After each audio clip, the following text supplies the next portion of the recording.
A dying man sits in the dust of a forgotten trading post, blood seeping through his shirt, waiting for the darkness to take him. He's made peace with it until a barefoot child emerges from the shadows and asks if he wants to meet her mother. He should say no. He should send her away. But when her small hand reaches for his, something inside him, something he thought died years ago on a battlefield soaked in screams, stirs back to life. He doesn't know it yet, but this little girl is about to save him. Or destroy him. Maybe both. If you're ready for a story about broken people, second chances, and the kind of love that doesn't announce itself but grows in silence, stay with me until the end.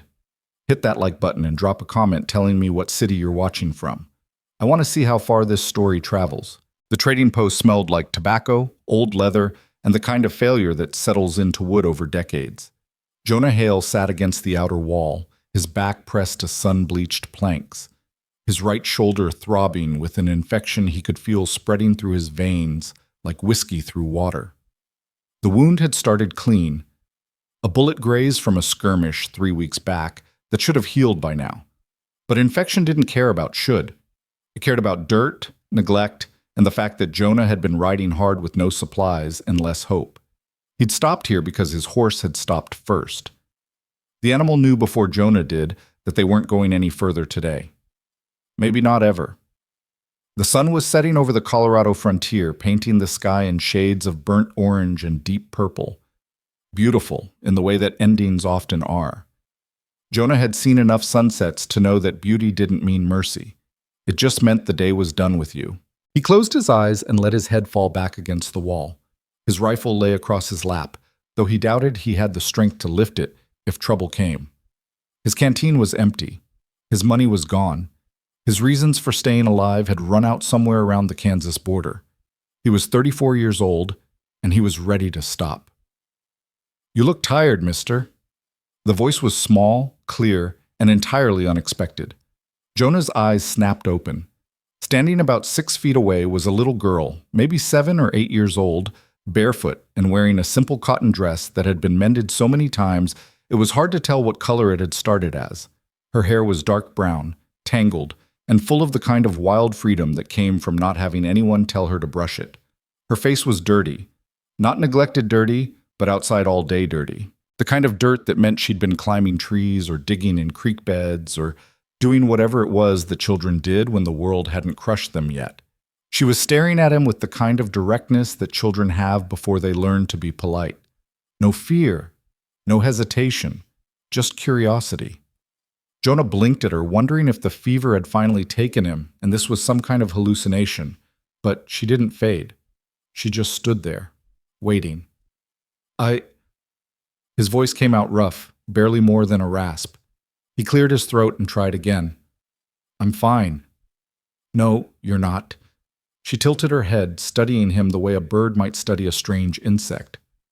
"You're bleeding." He glanced down at his shoulder. The makeshift bandage he'd tied there days ago was soaked through, dark red turning to rust brown. He'd stopped noticing the blood. That probably wasn't a good sign. "It's nothing," he said, though they both knew he was lying. "Ma says lying makes your face do a thing. It's some..." The girl took a step closer.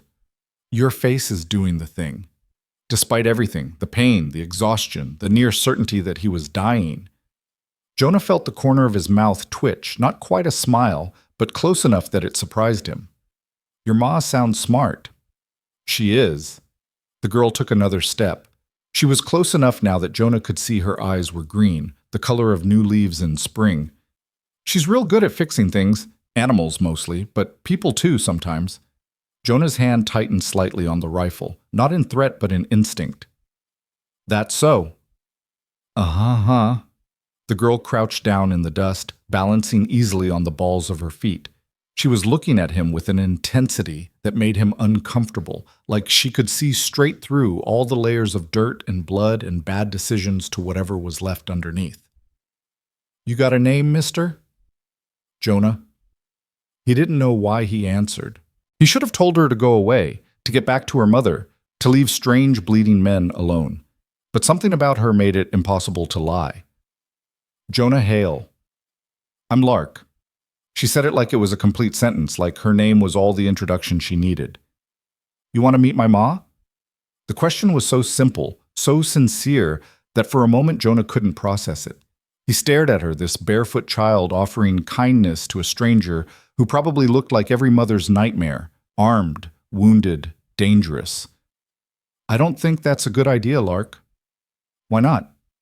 Because, he gestured vaguely at himself, at the blood and the rifle, and the general disaster of his existence. I'm not fit for company. Ma don't care about fit. She cares about hurt. Lark stood up, brushing dust off her dress in a way that only spread it around. And you're hurt, so you should come. Your ma know you're out here talking to strangers? I ain't supposed to. She said it without any shame, like breaking rules was just part of her day. But I saw you from the rise, and I thought you looked sad. Real sad. The kind of sad that means you might do something stupid if somebody don't stop you. Jonah felt something crack open in his chest. This child, this small, dirty, impossibly perceptive child, had seen him, really seen him. And instead of running, instead of getting her mother or the sheriff or anyone with sense, she'd walked right up and offered help. I'm not worth helping, little bird. That's stupid. Lark crossed her arms. Everybody's worth helping. That's what Ma says. She says giving up on people is easy, and easy things ain't usually right things. Your Ma sounds like she's never met anyone truly past saving. She's met plenty. Lark's voice was matter-of-fact. She just don't believe in past saving. She believes in now saving. Jonah closed his eyes again. The fever was making his head swim, and this conversation felt increasingly surreal. But the girl's presence was oddly grounding. She was real. The dusty ground beneath him was real. The pain in his shoulder was definitely real. Where's home? He heard himself ask. About 2 miles west. Got a little house, some chickens, a garden. It ain't much, but it's good. Lark uncrossed her arms and pointed toward the darkening horizon. Ma will have supper on. She always makes extra, just in case. Just in case what? Just in case somebody needs it. Lark looked at him like this was obvious. You need it. Jonah opened his eyes and looked at this strange, fearless child who'd appeared out of nowhere with her bare feet and her honest eyes and her unshakable certainty that he deserved kindness. Every instinct he had, every hard-won lesson about survival and self-preservation told him to refuse, to send her home, to die here quietly without dragging anyone else into his mess. But there was something in Lark's face that reminded him of before the war, before the blood, before he'd learned that most people were capable of terrible things given the right circumstances. She looked at him like he was worth the trouble, like his life meant something beyond the sum of his mistakes. And God help him, he was too tired to argue with her. 2 miles? His voice was barely a whisper. Uh-huh. Can you ride? Jonah glanced at his horse, which was tied to a post nearby, head down, exhausted. Maybe. If the horse can. He can if you can. Lark walked over to the animal and stroked its nose with the easy confidence of someone who'd grown up around livestock. Hey there, big fella. You got a little more in you? The horse snorted softly, and Jonah could have sworn the damn animal perked up at the sound of her voice. See? Lark turned back to him, grinning. He says yes. Getting to his feet was an exercise in agony. Jonah's legs shook. His vision grayed at the edges, and for a moment he thought he might pass out right there in the dirt. But Lark was suddenly at his side, this tiny child trying to steady a grown man who outweighed her by 150 pounds. And the absurdity of it gave him something to focus on besides the pain. Easy, she said, her small hands surprisingly strong as they gripped his arm. One step at a time, Mr. Jonah. He made it to the horse, made it into the saddle, though the effort left him gasping and seeing stars. Lark untied the reins and handed them up to him. You just follow me, okay? I know the way, even in the dark. Jonah nodded, not trusting his voice. Lark started walking, and the horse followed without Jonah having to do anything. He held the saddle horn with both hands, focusing on staying upright, on breathing, on not falling off and humiliating himself in front of a child who decided he was worth saving. The landscape rolled by in waves of gathering darkness. The Colorado frontier was beautiful and brutal in equal measure. vast stretches of nothing interrupted occasionally by something. Scrub brush, rocks, the skeletal remains of trees that had given up on life years ago. The sky above was enormous, stars beginning to prick through the purple black like holes in a curtain. Lark walked ahead of him, bare feet making no sound on the hard-packed earth. She didn't look back to check if he was following. She just trusted that he was. That kind of trust felt dangerous, and Jonah wanted to tell her so, wanted to explain that trust got you killed, that faith in strangers was how you ended up in a shallow grave somewhere. But he didn't say anything. He just followed. After what felt like hours but was probably only 20 minutes, Lark stopped and pointed. There. Jonah looked up and saw it, a small structure built low to the ground, barely distinguishable from the earth around it. It wasn't a traditional house. It looked like it had been dug into a hillside and built out from there. Walls made of adobe and sod, a roof covered in grass and wildflowers that had probably sprouted on their own. There was a small corral nearby with a few chickens roosting for the night, and what looked like a vegetable garden off to one side. Smoke rose from a chimney, thin and gray against the darkening sky. Lark turned to look at him, her face suddenly serious. Ma don't like surprises. I'm going to go tell her you're here, okay? You wait. Before Jonah could respond, she was running toward the house, her bare feet flying over the ground. He watched her disappear around the side of the structure, and for a moment he considered turning his horse around and riding back into the dark. This was a mistake. He was bringing trouble to these people. He was always trouble. But his body had other ideas. The moment Lark was out of sight, the last of his strength gave out. He slumped forward in the saddle, barely conscious, held in place only by sheer stubbornness and the fact that the horse had stopped moving. He heard voices, women's voices, one high and young, one lower and sharp with alarm. Then footsteps, quick and purposeful. Jesus Christ, Lark, what were you thinking? The voice was clear, controlled, and absolutely furious. Not at him, at Lark. Jonah tried to lift his head, tried to say something, but the world was tilting sideways and he couldn't remember how to make words work. Strong hands grabbed him, stronger than he expected. Someone was pulling him down from the horse, and he should have fought it, should have resisted, but he was falling anyway, and at least this way, someone was catching him. I got you. Don't fight me. The voice was right in his ear now, and it took him a moment to realize it was the woman, Lark's mother. She was holding most of his weight, and he could feel the tense strength in her arms, the controlled way she was lowering him to the ground instead of just letting him collapse. Lark, get water, clean water from the barrel, not the trough, and bring the medical kit from the shelf. Yes, Ma? Small footsteps running, the sound of a door opening and closing. Jonah's eyes fluttered open. The sky was purple-black above him, stars everywhere.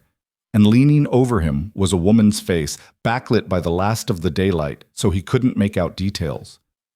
But he could see the set of her jaw, the tightness around her eyes, the way she was looking at him, not with kindness exactly, but with a kind of fierce assessment. Can you hear me? Her voice was steady. Yeah. The word came out like sandpaper. Good. You're burning up. That shoulder's infected. How long? Days, week? Don't know. Helpful. She shifted, and he felt her hands moving over his shoulder, checking the wound with quick, efficient touches that hurt like hell, but felt practiced, professional. This is bad. Should have been cleaned days ago. Didn't have... He gasped as her fingers hit a particularly tender spot. Didn't have supplies. Or sense, apparently. She sat back on her heels. I'm going to move you inside. You're going to hurt. Don't hit me. Despite everything, Jonah almost laughed. Wouldn't dream of it, ma'am. Good. She moved around behind him and got her arms under his shoulders. For a woman, for anyone, she was remarkably strong. She lifted him part way, enough that he could get his feet under him, and together they staggered toward the house. Each step was agony. Each breath felt like his last. But she didn't let him fall. Lark appeared in the doorway, arms full of supplies, eyes wide. Not the main house, the woman, Rowan, he assumed, said sharply. The granary. Help me get him there. They veered left toward a small outbuilding Jonah hadn't noticed before.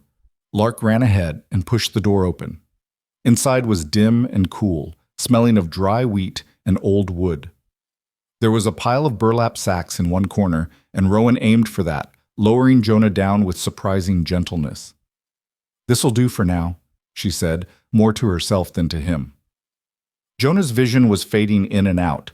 He was aware of Rowan moving around him, of Lark's small voice asking questions, of hands on his shoulder again, cutting away his shirt, cleaning the wound with something that burned worse than the original bullet. He might have screamed. He wasn't sure. "Stay with me," Rowan's voice cut through the haze. Sharp, commanding. "You don't get to die in my granary. You understand? That's not happening tonight." He wanted to tell her that dying wasn't really up to him at this point, but the words wouldn't come. Everything was spinning, and the pain was everywhere. And the only thing anchoring him to consciousness was the pressure of her hands on his shoulder and the absolute certainty in her voice. "Lark, the whiskey." "But Ma, you said—" "I know what I said. Get it." Small footsteps, the sound of glass on wood, then liquid fire in his mouth, down his throat, and Rowan's voice again, closer now. "Swallow. All of it." He did. The whiskey hit his empty stomach like a punch, but it was something to focus on besides the feeling of her digging into his shoulder. "There." Her voice changed, satisfaction creeping in. "Got it. Piece of cloth that worked its way deep. No wonder it went septic." Jonah's eyes rolled back. The last thing he heard was Lark's small voice, worried and close. "Is he going to die, Ma?" And Rowan's response, flat and certain. "Not tonight, not if I can help it." Then the darkness took him, and for the first time in longer than he could remember, it felt almost gentle. When Jonah woke, the world was soft and gray.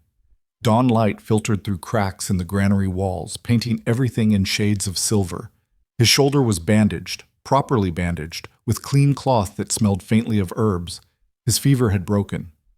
He was alive. For a moment, he just lay there, staring at the rough wooden ceiling, trying to piece together how he'd ended up here. Then it came back in fragments. The trading post, the little girl with bare feet and honest eyes, the ride through the darkness, the woman's hands pulling infection from his wound. He sat up slowly, testing his body. Everything hurt, but it was a different kind of hurt. The sharp, desperate pain of infection had dulled to a general ache. His shoulder was stiff but bearable. He was weak as a newborn, but he was alive. The door to the granary stood open, morning light spilling through. Jonah could hear sounds from outside, chickens clucking, the low murmur of women's voices. He got to his feet, swaying slightly, and made his way to the doorway. The sight that greeted him was simple and strange. The earth-built house looked different in daylight, not crude, but intentional. Everything about it spoke of careful survival, of making something lasting from nothing. The garden was larger than he'd realized, neat rows of vegetables stretching toward a small creek. The chicken coop was well made, the corral was sturdy, and standing near the house, talking in low tones, were Rowan and Lark. This was the first time Jonah got a clear look at Rowan. She was tall, taller than most women he'd known, and lean in the way of people who worked hard every day and rarely had enough to eat. Her hair was dark brown, pulled back in a practical braid. Her face was weathered, but not old, marked more by sun and wind than years. She might have been 30, might have been 40. Hard to tell when life didn't leave room for softness. She was wearing simple clothes, canvas pants, a worn shirt, boots that had been repaired multiple times, work clothes, survivor's clothes. And she was beautiful in a way that had nothing to do with convention and everything to do with strength.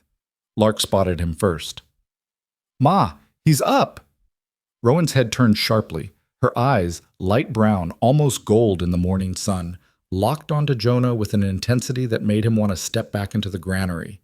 But he held his ground. She crossed the distance between them in long, purposeful strides, stopping a few feet away. Close enough to talk. Far enough to run if needed. "How's the shoulder?" Her voice was the same as he remembered. Controlled, careful, giving nothing away. "Better. Thank you for—" "Don't." She held up a hand. "Don't thank me yet. You're not out of danger. That infection could come back if you're not careful." "I understand." "Do you?" She tilted her head, studying him the way Lark had the night before, but without any of the child's warmth. Because from where I'm standing, you don't look like a man who's been careful about much of anything." Jonah had no response to that. She was right. Rowan crossed her arms. "Here's how this works. You stay in the granary, not the house. You don't come near the house unless I say so. You eat what we can spare, which won't be much. You rest until you can ride, and then you leave. Are we clear?" "Yes, ma'am." "And you don't talk to Lark unless I'm present. I don't know you. I don't know what you are or what you've done. And I won't risk my daughter on assumptions." The words stung, but Jonah understood them. More than that, he respected them. This woman had already taken a huge risk bringing him here. She didn't owe him trust. "I wouldn't harm a child." The words came out harder than he intended. "Whatever else I am, I wouldn't do that." "Men say a lot of things." Rowan's expression didn't change. "I care about what they do. So you'll stay away from her, understood?" "Understood." "Good." She turned to leave, then paused and looked back. "Your horse is in the corral. I gave him water and feed. Seemed like the least I could do since he carried you here." "Thank you." "Thank him. He's the one who did the work." She started walking toward the house, then called over her shoulder without looking back. "Breakfast in an hour. Lark will bring it to you. Don't try to come to the house." "Yes, ma'am." She disappeared inside, and Jonah was left standing there, weak and uncertain, in a place he didn't belong. Lark lingered near the garden, watching him with those knowing green eyes. When she caught him looking, she smiled, small but genuine. Then she followed her mother inside, and Jonah was alone with the chickens in the morning and the strange, disorienting feeling that for the first time in years, someone had chosen to let him live. He didn't know what to do with that, so he did what he always did when life confused him. He went back to the granary, sat down on the burlap sacks, and tried to figure out how to deserve the second chance he'd been given. Outside, the sun climbed higher. The chickens clucked and fussed. Somewhere in the distance, a crow called out, harsh and lonely. And in the quiet of that morning, Jonah Hale, soldier, drifter, man who'd given up, began the slow, painful work of staying alive. The first 3 days passed in a haze of fever dreams and forced stillness. Jonah spent most of his time in the granary, drifting between sleep and something that wasn't quite waking, while his body fought the last remnants of infection. Lark brought him food twice a day, always at arm's length, always with Rowan watching from a distance like a hawk studying a snake. The meals were simple: cornbread, beans, sometimes a piece of salt pork so small it barely counted as meat, but it was more than he deserved, and he ate every crumb. He tried to thank Rowan on the second day when she came to change his bandages. She worked in silence, her hands efficient and impersonal, treating his shoulder the way she might treat a wounded animal, with care but without attachment. "Ma'am, I appreciate—" "Save it." She didn't look up from her work. "You can show appreciation by healing fast and leaving faster." After that, Jonah stopped trying to talk to her. On the fourth morning, he woke before dawn with clarity he hadn't felt in weeks. The fever was gone. His shoulder still ached, but the pain was manageable, almost ignorable. He sat up and realized with something close to surprise that he was hungry, actually hungry, not just empty. His body wanted to live again. He stood slowly, testing his balance. Steady enough. He walked to the granary door and looked out at the pre-dawn darkness. The house was dark. Everyone still sleeping. The chickens were quiet. The world was holding its breath before sunrise. Jonah stepped outside. The air was cool and clean, carrying the smell of sage and distant rain. He walked to the corral where his horse stood dozing and stroked the animal's neck. "We're alive, old man," he whispered. "Somehow we're still alive." The horse snorted softly, unimpressed. Movement caught Jonah's eye. He turned and saw Rowan emerge from the house carrying a bucket. She froze when she saw him, her whole body going tense. In the gray pre-dawn light, he could see her hand move instinctively toward her belt, where a knife hung in a leather sheath. "Just checking on the horse," Jonah said quickly, raising his hand slightly. "Nothing else." Rowan stared at him for a long moment, then seemed to force herself to relax. "You're up early." "Couldn't sleep." "Fever gone?" "Yes, ma'am." She nodded once, then walked past him toward the well without another word.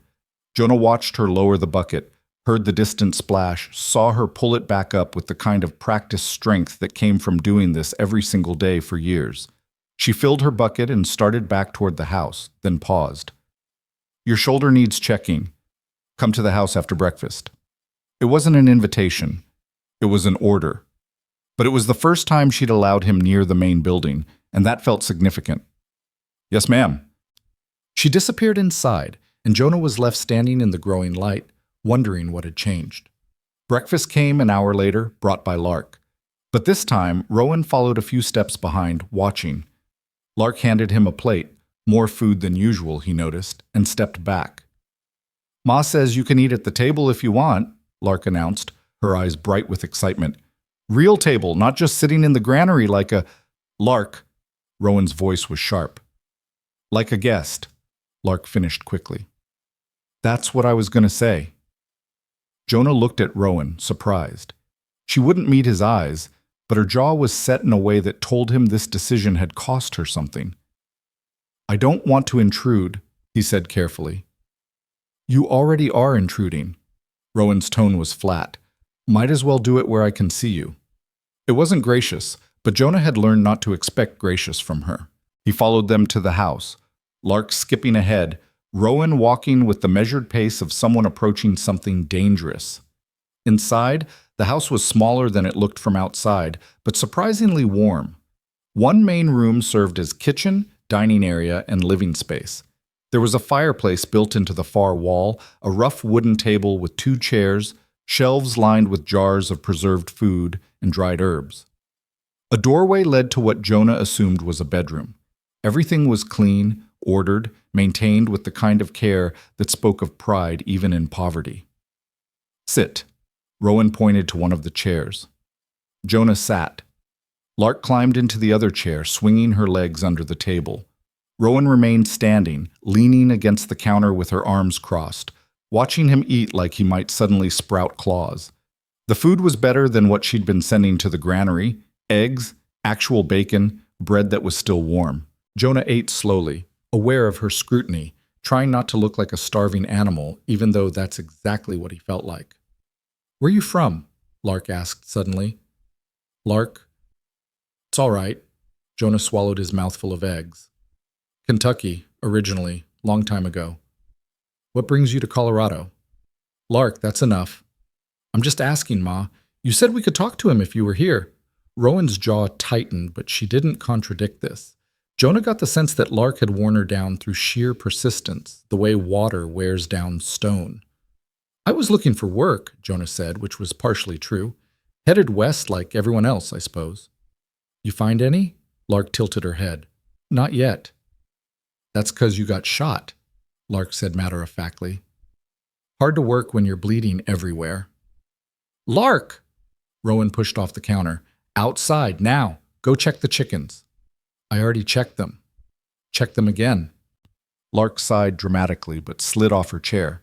She paused at the door and looked back at Jonah. "I'm glad you didn't die, Mr. Jonah." Then she was gone, leaving Jonah alone with Rowan, and a silence that felt heavy as wet wool. Rowan moved to the table and sat down in the chair Lark had vacated. She was close enough now that Jonah could see the fine lines around her eyes, the small scar on her left cheek, the way her hands were rough and calloused from work. She was probably younger than he'd initially thought, maybe early 30s, but life had aged her in ways that had nothing to do with years. "I need to know what you are," she said quietly. "Ma'am?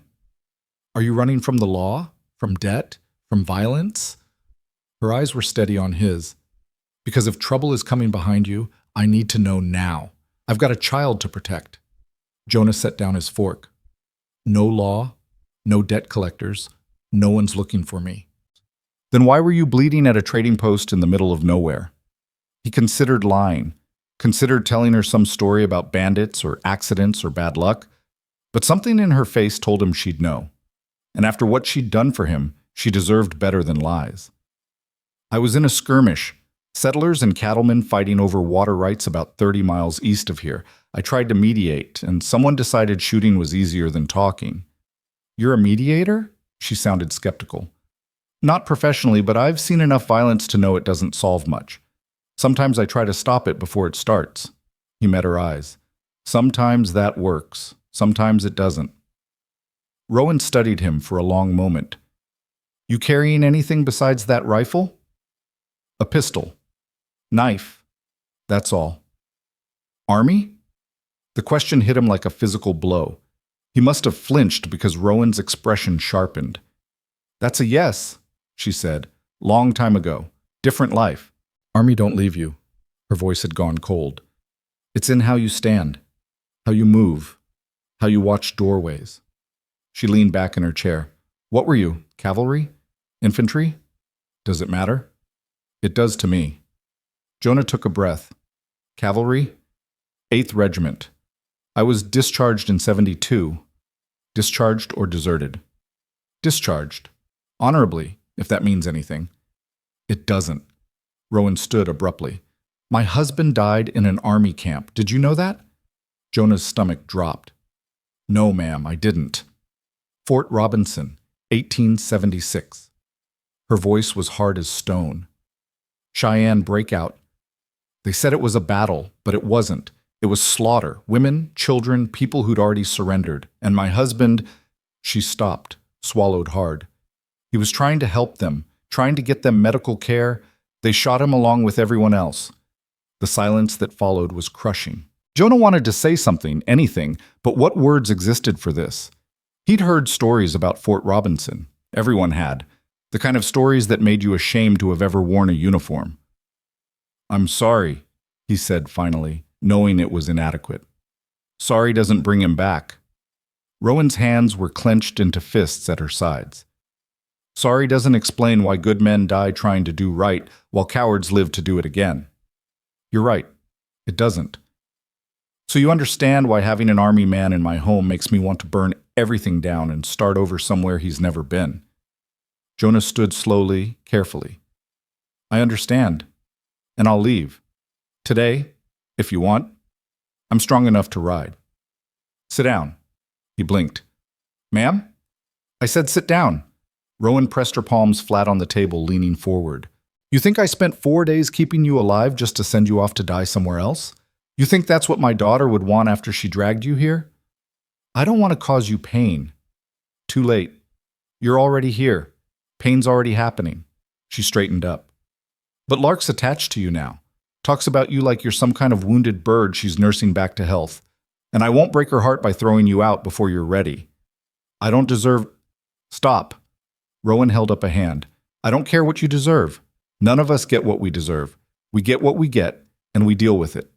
She moved toward the door. You'll stay until you're fully healed, but you'll work. I'm not running a charity. I'll do whatever you need. Good, because the roof on the granary needs fixing. Fence lines got 3 posts rotted through, and the chicken coop door's been hanging crooked for 2 months. She paused at the doorway. You can start with the fence. Tools are in the shed out back. Then she was gone, leaving Jonah standing in her kitchen, trying to understand what had just happened. The work started that afternoon. Rowan showed him to a small shed behind the house where tools hung on the walls in careful organization. Shovels, hammers, saws, all maintained better than most people maintained their weapons. She handed him a post-hole digger and pointed toward the eastern fence line. 3 posts. You'll know which ones by the way they wobble. Dig new holes, set new posts, tamp the dirt tight. There's cedar in the woodpile you can use. Yes, ma'am. And Jonah? She looked at him directly for the first time since the conversation in the kitchen. You pass out or tear that shoulder open, you're on your own. I'm not nursing you through stupidity. Understood. She nodded and walked away, back toward the house where Lark was supposed to be doing her lessons but was actually watching from the window, her face pressed to the glass. Jonah carried the tools to the fence line. The posts were easy to spot, 3 weathered pieces of wood that had rotted at the base and now leaned at angles that would have been comical if they weren't actively failing at their job. He started with the first one, working it loose from the hard earth, then digging a new hole beside the old one. The work was hard. His shoulder protested every movement, sending sharp reminders that he wasn't fully healed.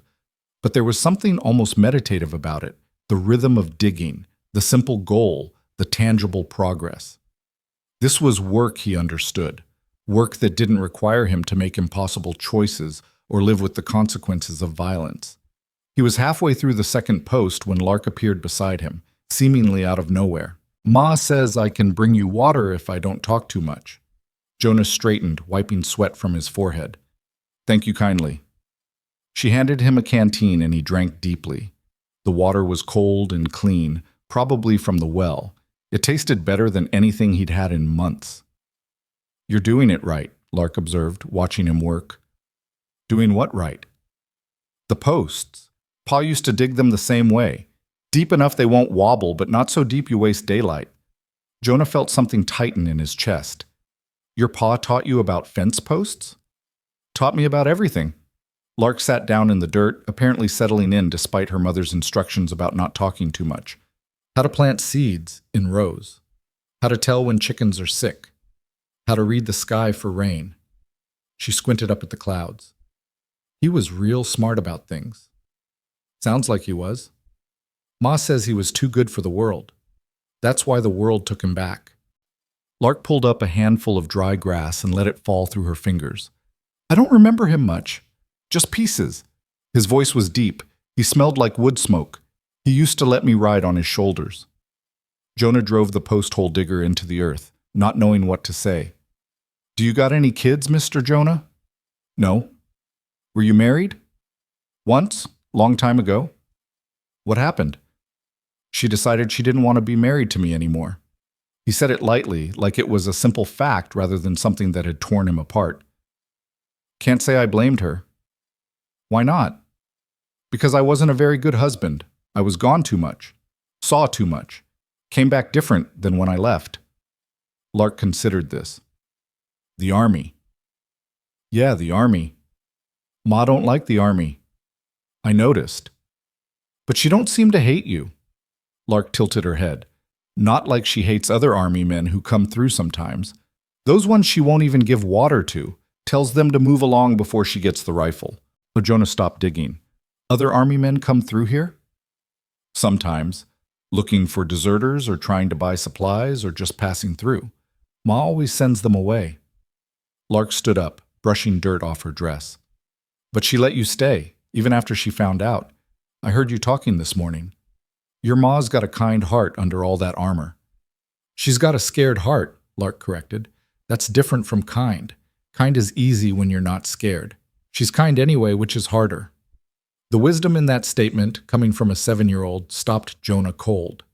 He looked at this strange, perceptive child and wondered what kind of life had taught her to see so clearly. "You're pretty smart, little bird." "I know."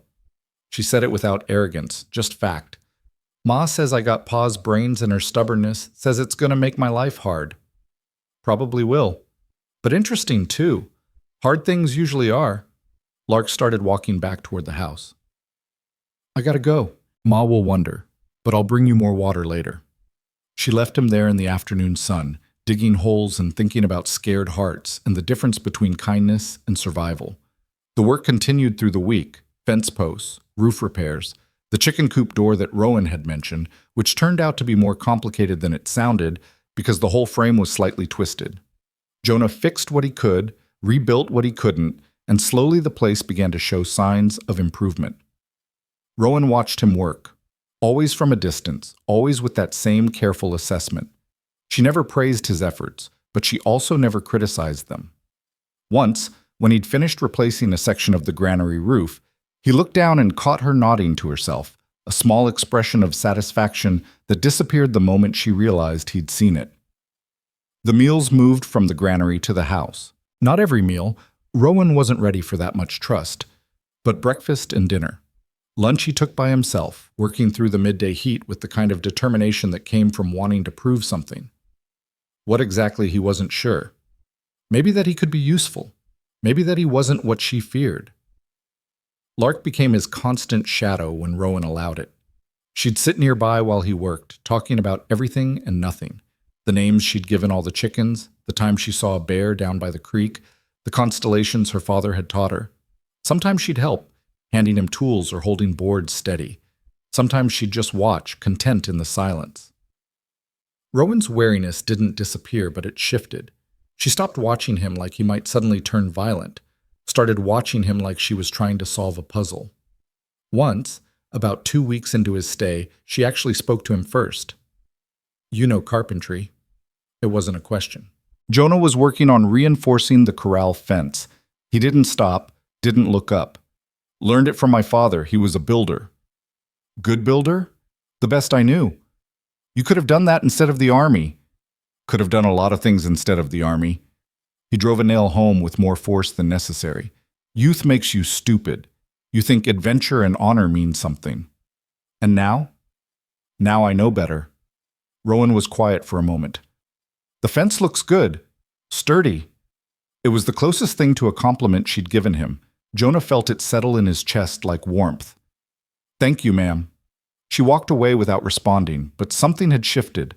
Some small wall had come down, and neither of them acknowledged it directly, but they both felt it. That night at dinner, Lark was full of excitement about a bird's nest she'd found.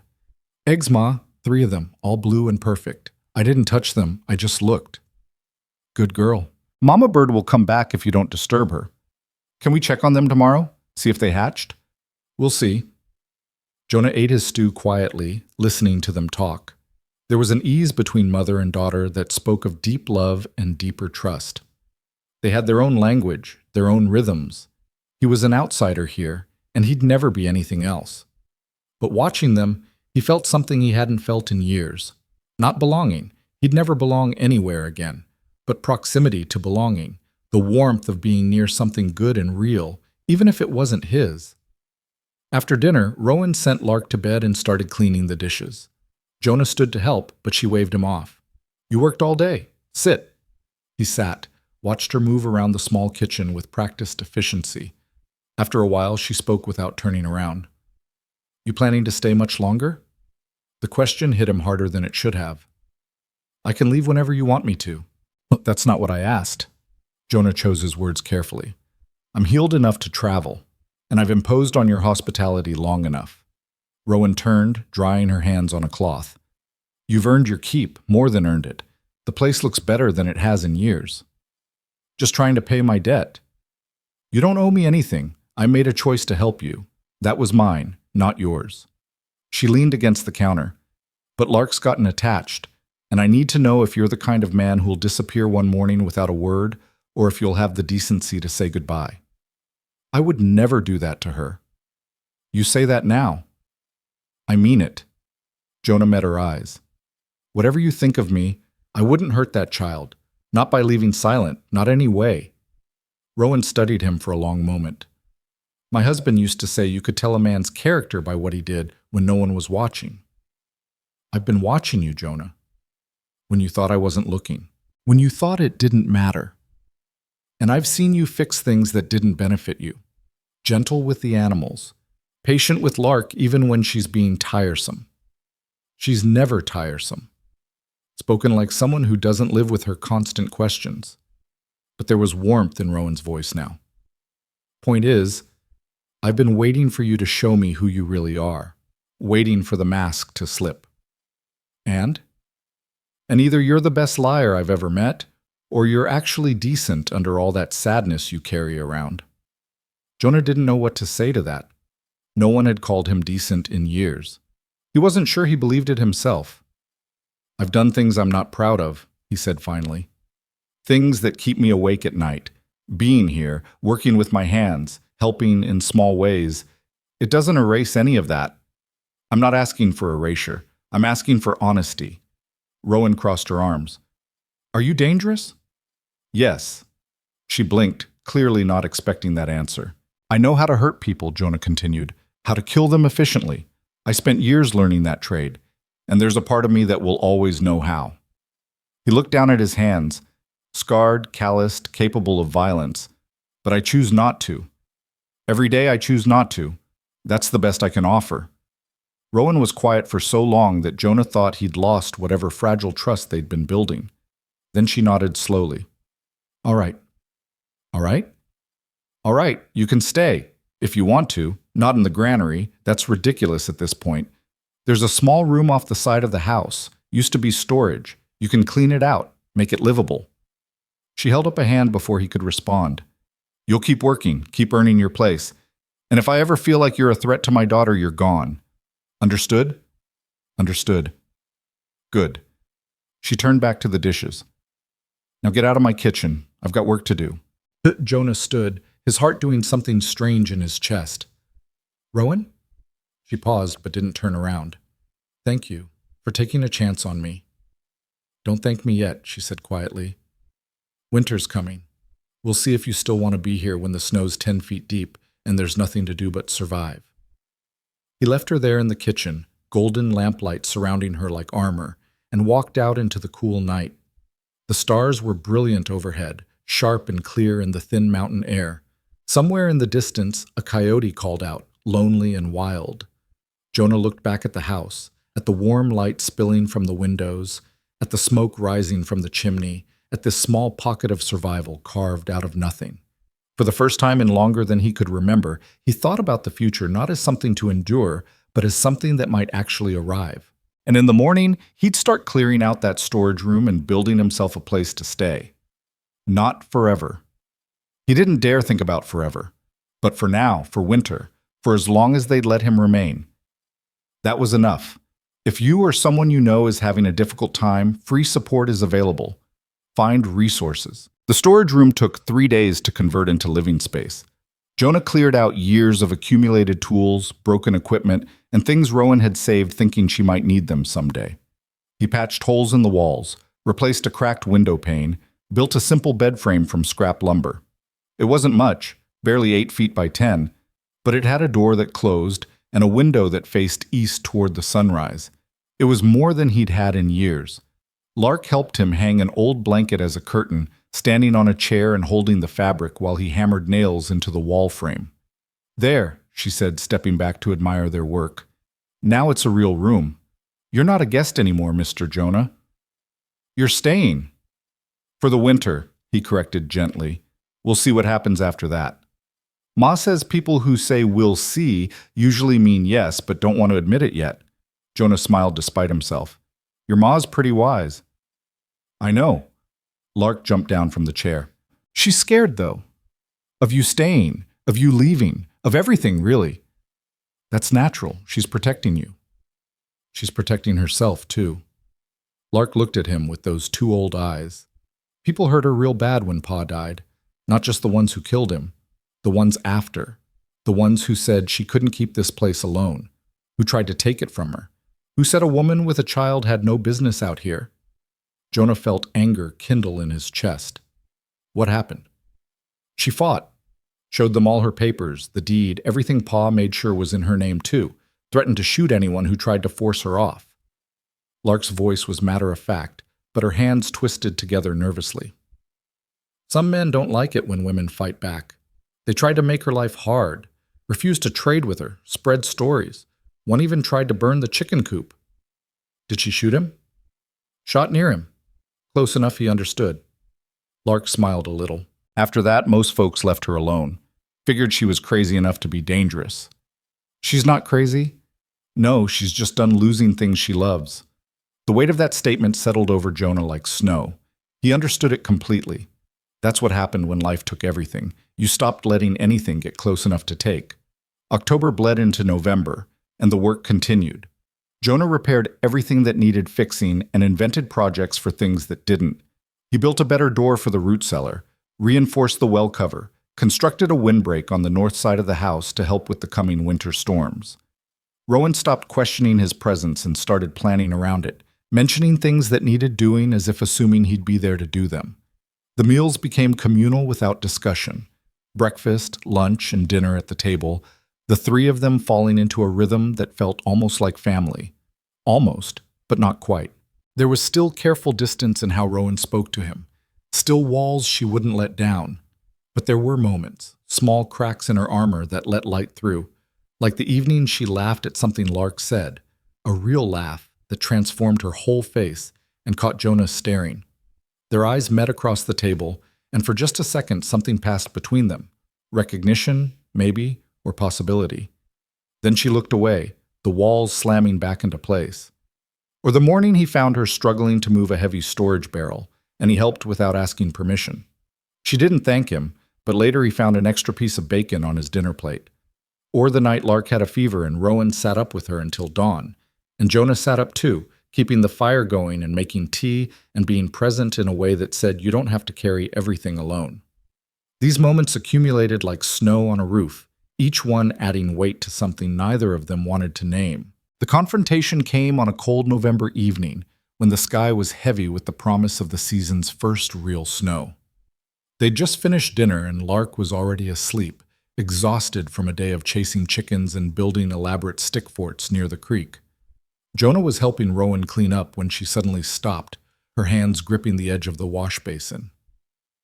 "I need to know something," she said, her voice tight. "All right. When you were in the army, when you were doing whatever it is you did," she turned to face him, "did you ever hurt anyone who didn't deserve it?" The question was a knife, sharp and precise.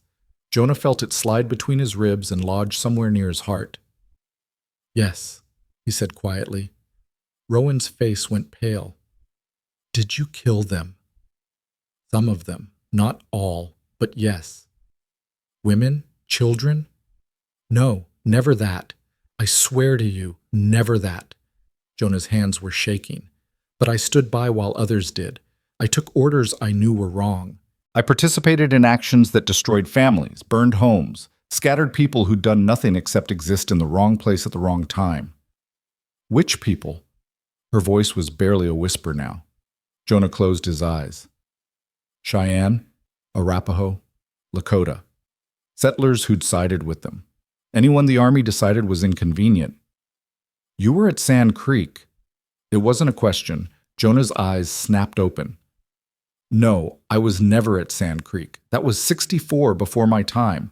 But I was at places like it, smaller massacres that didn't make the newspapers, quiet violence that the government preferred to keep quiet." Rowan's hands had gone to her throat, like she was trying to hold something in. "My husband died trying to stop that violence. He was a medic, assigned to Fort Robinson. When the Cheyenne broke out, when they tried to escape rather than die of starvation and disease in that hellhole, he tried to help them. He gave them medicine, blankets, told them where the patrols were." Her voice broke. "They caught him, court-martialed him for treason, shot him in front of everyone as a lesson." "Rowan, don't." She held up a hand. "Don't you dare say you're sorry again. Sorry is worthless. Sorry doesn't change what happened. Sorry doesn't bring back good men or undo what monsters did." "You're right, it doesn't." "Were you there? At Fort Robinson during the outbreak?" "No, I was discharged by then, but I knew men who were. I heard the stories." Jonah's voice was raw. "And I knew men like your husband, good men who tried to do the right thing in a system designed to crush anything right. Most of them didn't survive either." "But you did." Rowan's eyes were blazing now, tears streaming down her face. "Men like you, who followed orders, who did the violence, you survived. While men like him, who tried to stop it, who tried to help, they died." "I know." "That's not fair." "No, it's not." "Then why?" She was shouting now, all the grief and rage she'd been holding for years pouring out like blood from a wound. "Why do people like you get to live? Get to come here, to my home, to eat at my table, to smile at my daughter? Why do you get second chances when you got a bullet?"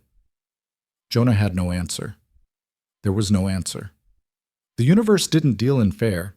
It dealt in random cruelty and inexplicable survival, and trying to find meaning in who lived and who died was like trying to hold water in your bare hands. "I don't know," he said finally. "I've asked myself that question every day since I left the army. Why I'm alive when better men are dead. Why I get to keep breathing when I don't deserve it." "You don't deserve it." Rowan's voice was vicious now, every word designed to wound. "You don't deserve my kindness, my daughter's affection, a warm place to sleep. You deserve to die alone in the dirt like you almost did." "You're right." "Then why are you still here?" She was screaming now, her whole body shaking. "Why did you let Lark bring you here? Why didn't you just die and save us all the trouble of caring about you?" "Because she asked me not to." Jonah's own voice rose to match hers. "Because a 7-year-old child looked at me like I was worth saving, and I was too weak to tell her no. Because for one moment, someone saw me as human instead of a mistake, and I wanted that so badly I followed her home like a stray dog." The silence that followed was deafening. They stood facing each other across the small kitchen, both breathing hard, both stripped raw. Rowan wiped her eyes with the back of her hand. When she spoke again, her voice was cold and final. "I want you gone." Jonah nodded. "I'll leave first thing in the morning." "No, now, tonight. I want you out of my house." "Rowan, it's almost dark, and there's a storm coming." "I don't care." She moved to the door and opened it. Cold air rushed in, carrying the smell of coming snow. "Get your things and go. I'll tell Lark you had to leave. She'll understand eventually." "She won't, and it'll hurt her." "Then that's my burden to carry, not yours." Rowan's face was like stone. "You've done enough damage to enough people. You won't do it to her." Jonah wanted to argue, wanted to tell her that leaving like this, without explanation, would do exactly the damage she was trying to prevent. But he had no right. She'd given him shelter when he was dying, and he'd repaid her by being exactly what she feared most, a reminder of everything she'd lost. He walked to his small room and gathered his few belongings. His rifle, his pack, his coat. The space he'd worked so hard to make livable looked suddenly pathetic in the lamplight. He'd been stupid to think he could stay. Stupid to think he could be part of something good. When he emerged, Rowan was still standing by the door, arms wrapped around herself against the cold. She wouldn't look at him. "Thank you," he said quietly, "for everything you did, for giving me a chance I didn't deserve." She said nothing. Jonah walked out into the night. The temperature had dropped dramatically, and the wind was picking up, carrying ice crystals that stung like tiny knives. His horse was in the corral, and he moved through the darkness to saddle the animal. His shoulder ached in the cold, a reminder that he wasn't fully healed, that riding into a storm was probably going to kill him. But dying alone in a blizzard seemed appropriate somehow. Poetic justice for a man who'd spent his life dealing death. He'd just finished tightening the cinch when he heard the door to the house open again. He turned, hoping irrationally that Rowan had changed her mind. But it was Lark who came running out, barefoot and in her nightgown, her face panicked. "Mr. Jonah, you can't go. There's a storm coming." "I know, little bird, but your ma wants me to leave and I have to respect that." "But you'll die out there." Lark grabbed his arm, her small hands surprisingly strong. "Please don't go, please. I'll talk to Ma. I'll make her understand. Lark, get back inside." Rowan's voice cut through the wind. "No, not until he promises to stay." Lark looked up at Jonah with tears streaming down her face. "You promised you wouldn't leave without saying goodbye. You promised." "I'm saying goodbye now, aren't I?" Jonah knelt down to her level. "Listen to me. Your ma's right. I'm not good for you. I'm not good for anyone. And the best thing I can do is leave before I hurt you worse." "You're not hurting me. You're helping. You fixed everything. You made Ma smile again. Lark, I mean it. Inside right now." Rowan was coming toward them now, moving fast. But Lark wasn't listening. She wrapped her arms around Jonah's neck and held on tight. "Don't go. Please don't go. I need you here. We need you here." Jonah gently untangled her arms and stood up. "You don't need me. You've got your ma, and she's the strongest person I've ever met. She'll take care of you better than I ever could." He turned to his horse before he could see the hurt in Lark's eyes, before he could change his mind. He swung up into the saddle, and the animal shifted nervously under him, sensing the storm. "Jonah!" Rowan's voice stopped him. She was standing a few feet away, Lark pressed against her side, both of them looking up at him. "I meant what I said. You need to leave." "I know. But don't die out there. That's not—" She stopped, struggling with something. "Just find shelter, survive the storm, then keep going." It was the closest thing to care she could offer, and Jonah understood what it cost her. "I will. Thank you." He turned his horse toward the darkness and urged it forward. Behind him, he could hear Lark crying and Rowan's low voice trying to comfort her. The sound followed him out into the empty land like a ghost. The storm hit within an hour. What had started as light snow became a wall of white, wind-driven ice that made it impossible to see more than a few feet ahead. Jonah pulled his coat tighter and let the horse pick its way forward, trusting the animal's instincts more than his own rapidly failing judgment. He should have felt angry, should have felt betrayed or hurt, or something other than this hollow acceptance. But he understood Rowan's rage. It was justified. He was a living reminder of a system that had destroyed her life, and no amount of fence mending or kindness to her daughter could change that. The temperature continued to drop. Jonah's hands were numb inside his gloves, his face raw from the wind. He needed to find shelter soon or he really would die out here. He looked around for anything, a rock outcropping, a grove of trees, an abandoned structure, but the storm had turned the world into a featureless white void. Then he heard it.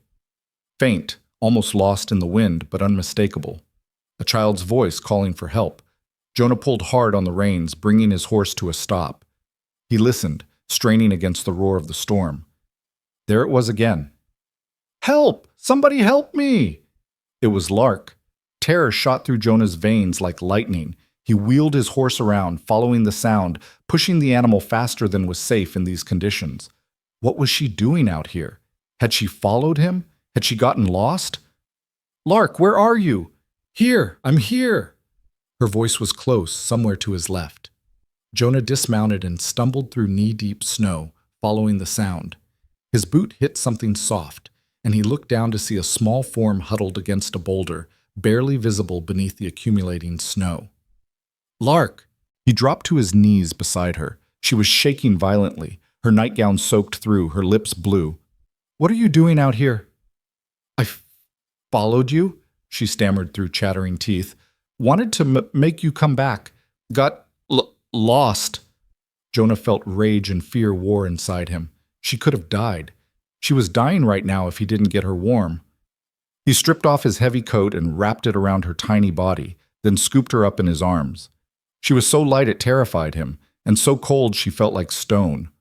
"Hold on, little bird. I've got you." He carried her to his horse and managed to get into the saddle with her cradled against his chest. The animal was already turning, heading back the way they'd come with the sure instinct of a creature that knew where shelter was. Jonah held Lark as close as he could, trying to share what little warmth his body had left. She was crying now, quiet sobs that shook her whole frame. I'm sorry, Mr. Jonah. I didn't mean to." "Shh. Don't talk. Just hold on." The ride back was a nightmare. Jonah wasn't sure they were even going in the right direction until he saw the faint glow of lamplight through the storm. The house. They'd made it. He half fell from the saddle, still clutching Lark, and staggered toward the door. Before he could knock, it flew open. Rowan stood there, face white with panic, hair wild from where she'd been running her hands through it. "I can't find her," Rowan said, her voice breaking. "I've looked everywhere. She's gone. She went after you." Then she saw what Jonah was carrying, and the world seemed to stop. "No." The word was barely a whisper. "No, no, no." Jonah pushed past her into the house and laid Lark down near the fireplace. "She's alive, but she's hypothermic. We need to get her warm. Now." Rowan was already moving, stripping off Lark's wet clothes, wrapping her in dry blankets, stoking the fire higher. Her hands were shaking so badly she could barely grip anything, but she worked with desperate efficiency. "Lark, baby, can you hear me?" Rowan's voice was raw. Ma?" Lark's eyes fluttered open. "I'm sorry, so sorry. Don't you apologize. Just stay awake, okay? Stay with me." Jonah boiled water for tea, found more blankets, did everything he could think of while Rowan held her daughter and willed warmth back into her small body. The minutes stretched into hours. Gradually, painfully, Lark's shivering lessened. Her color improved, her breathing steadied. She fell asleep sometime past midnight, exhausted but alive. Rowan sat on the floor beside her, one hand on Lark's chest to feel it rise and fall, tears streaming silently down her face. Jonah stood across the room, soaked through from the storm, shaking from cold and adrenaline and the horrible knowledge that Lark had almost died because of him. Because Rowan had sent him away and Lark had tried to bring him back, and the storm had nearly killed them both. "I'm sorry." His voice was rough as gravel. "I should never have. You saved her." Rowan looked up at him, her eyes red and swollen. "If you hadn't hurt her, if you hadn't gone back, if I hadn't been here in the first place, she wouldn't have been out there. If you hadn't been here, she'd be dead right now." Rowan stood up slowly, her legs unsteady. "You could have kept riding, could have saved yourself and left her to the storm. I would never. I know." She crossed the room to stand in front of him. "I know that now. I knew it before, but I was too angry to admit it, too scared of what it meant if you were actually good. I'm not good, Rowan. Everything you said earlier was true. No, you were a soldier who followed orders you regret. You did things you can't take back. But you're also the man who heard my daughter crying in a blizzard and rode straight back into hell to find her. Rowan's voice broke. You risked your life for her. At the cost of your own safety, your own survival, you chose her. Jonah didn't know what to say. The truth was, there hadn't been a choice. The moment he'd heard Lark's voice, everything else had ceased to matter. She's everything, he said simply. How could I not? Rowan made a sound that was half laugh, half sob. Then she did something that shocked them both. She reached out and pulled Jonah into an embrace, her arms wrapping tight around him, her face pressed against his chest. He stood frozen for a moment, not sure what to do. Then slowly, carefully, he put his arms around her and held on. They stood like that for a long time, two broken people holding each other up while the storm raged outside and a child slept peacefully by the fire, alive because someone had chosen to turn back. When Rowan finally pulled away, her face was wet with tears, but something had changed in her eyes. The walls were still there, but they had cracks now, real cracks that let light through. You're staying? She said. Not a question, a statement. If you'll have me, I'll have you. She looked over at Lark. We both will, for as long as you want to be here. Jonah felt something break open in his chest. Hope, maybe, or the beginning of forgiveness. I want to be here, he said quietly, for as long as you'll let me. Rowan nodded. Then she turned and went back to sit beside her daughter, keeping watch through what remained of the night. Jonah changed into dry clothes and built up the fire, then settled into a chair across from them. Outside, the storm continued its assault, but inside there was warmth and safety, and the fragile beginning of something none of them knew how to name yet. Sometime before dawn, Jonah's eyes grew heavy. The last thing he saw before sleep took him was Rowan looking at him across the firelight, her expression soft and unguarded. And in that moment, he understood that whatever came next, they would face it together. The storm could rage all it wanted. They had shelter now. They had each other.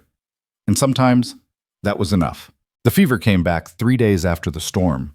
Jonah woke in his small room to find the world spinning, his body burning from the inside out.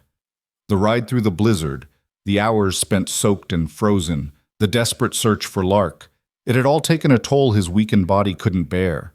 The shoulder infection that had nearly killed him the first time roared back to life with a vengeance, spreading through his system like wildfire. He tried to get up, tried to make it to the door, but his legs gave out and he collapsed halfway across the room. That's where Rowan found him an hour later when she came to check why he hadn't appeared for breakfast. No. Her voice was sharp with fear. Not again. You don't get to do this again. She got her arms under his shoulders and dragged him back to the bed with strength born of desperation.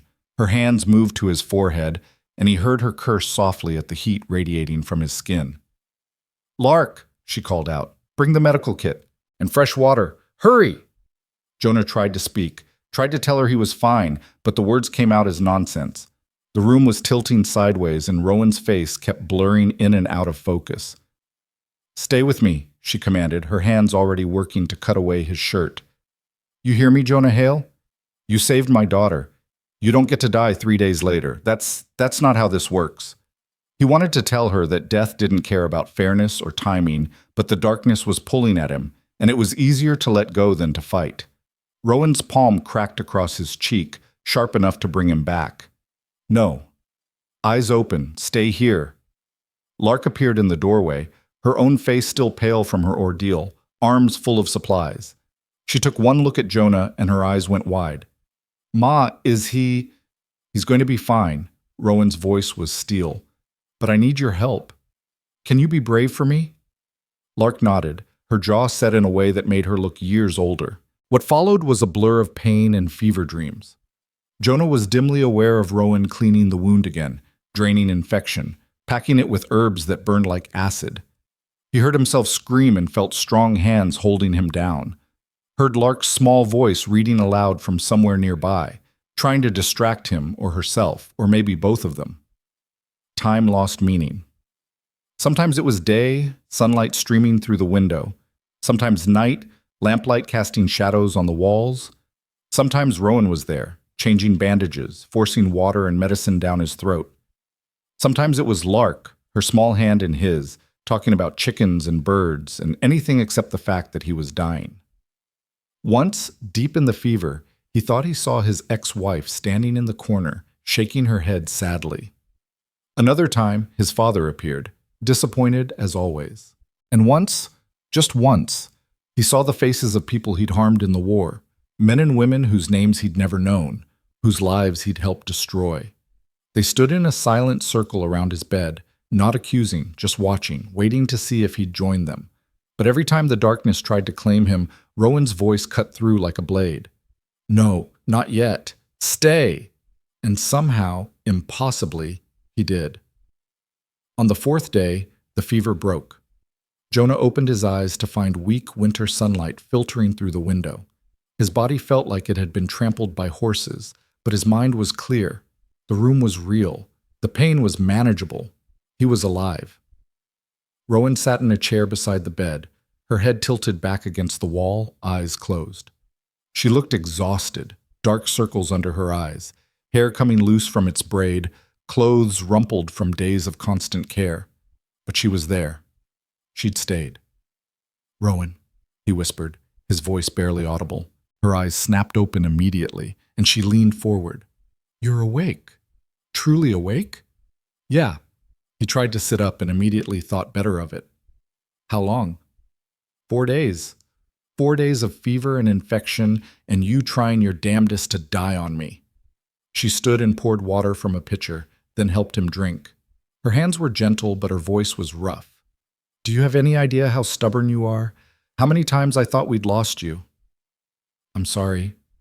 "Don't apologize. Just don't do it again." She set the cup down and pressed the back of her hand to his forehead. "Fever's gone. That's good. The wound's healing, but it's going to scar worse than before." "I've got plenty of scars. One more won't matter." "It matters to me." Rowan sat back down, and for the first time since he'd met her, she looked truly vulnerable. "You saved my daughter's life. If you died because of it, I don't know how I'd—" She stopped, swallowed hard. "I need you to understand something, Jonah. When I sent you away, when I said all those terrible things, I meant them. Every word was true. You were part of a system that killed my husband." "I know. But that night when you brought Lark back, when you could have saved yourself but chose her instead," Rowan's voice broke. "You showed me who you are now, not who you were then, and I realized I was punishing you for sins that weren't entirely yours.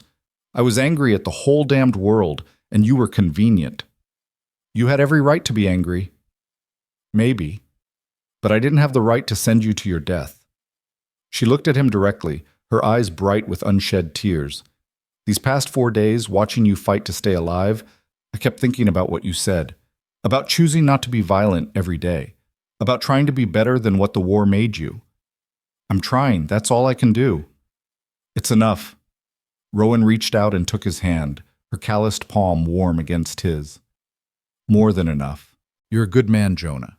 Maybe you weren't always. Maybe you did things you can't forgive yourself for. But you're good now, and that's what matters to me." Jonah felt something crack in his chest, something that had been frozen for years. He turned his head away, blinking hard against the sudden burning in his eyes. "Hey," Rowan's grip tightened. "Look at me." He did, and what he saw in her face made his breath catch. There was care there, real care, not obligation or pity, but genuine concern for his well-being. It was the first time in longer than he could remember that someone had looked at him that way. "You're staying," she said firmly, "not just for the winter, not until you heal. You're staying as long as you want to be here. This is your home now, if you'll have it." "Rowan, I can't." "Yes, you can. We need you here. The place needs you. Lark needs you." She paused, then added quietly, "I need you." The admission hung in the air between them, weighted with everything they hadn't said. Jonah searched her face, looking for doubt or uncertainty, but found only fierce determination. "I don't deserve this," he said finally. "None of us deserve what we get. We just decide what to do with it. Rowan stood, brushing off her pants in a gesture that was almost self-conscious. Now rest. You need to regain your strength. Lark's been worried sick, and she'll want to see you when you're up to it. Where is she?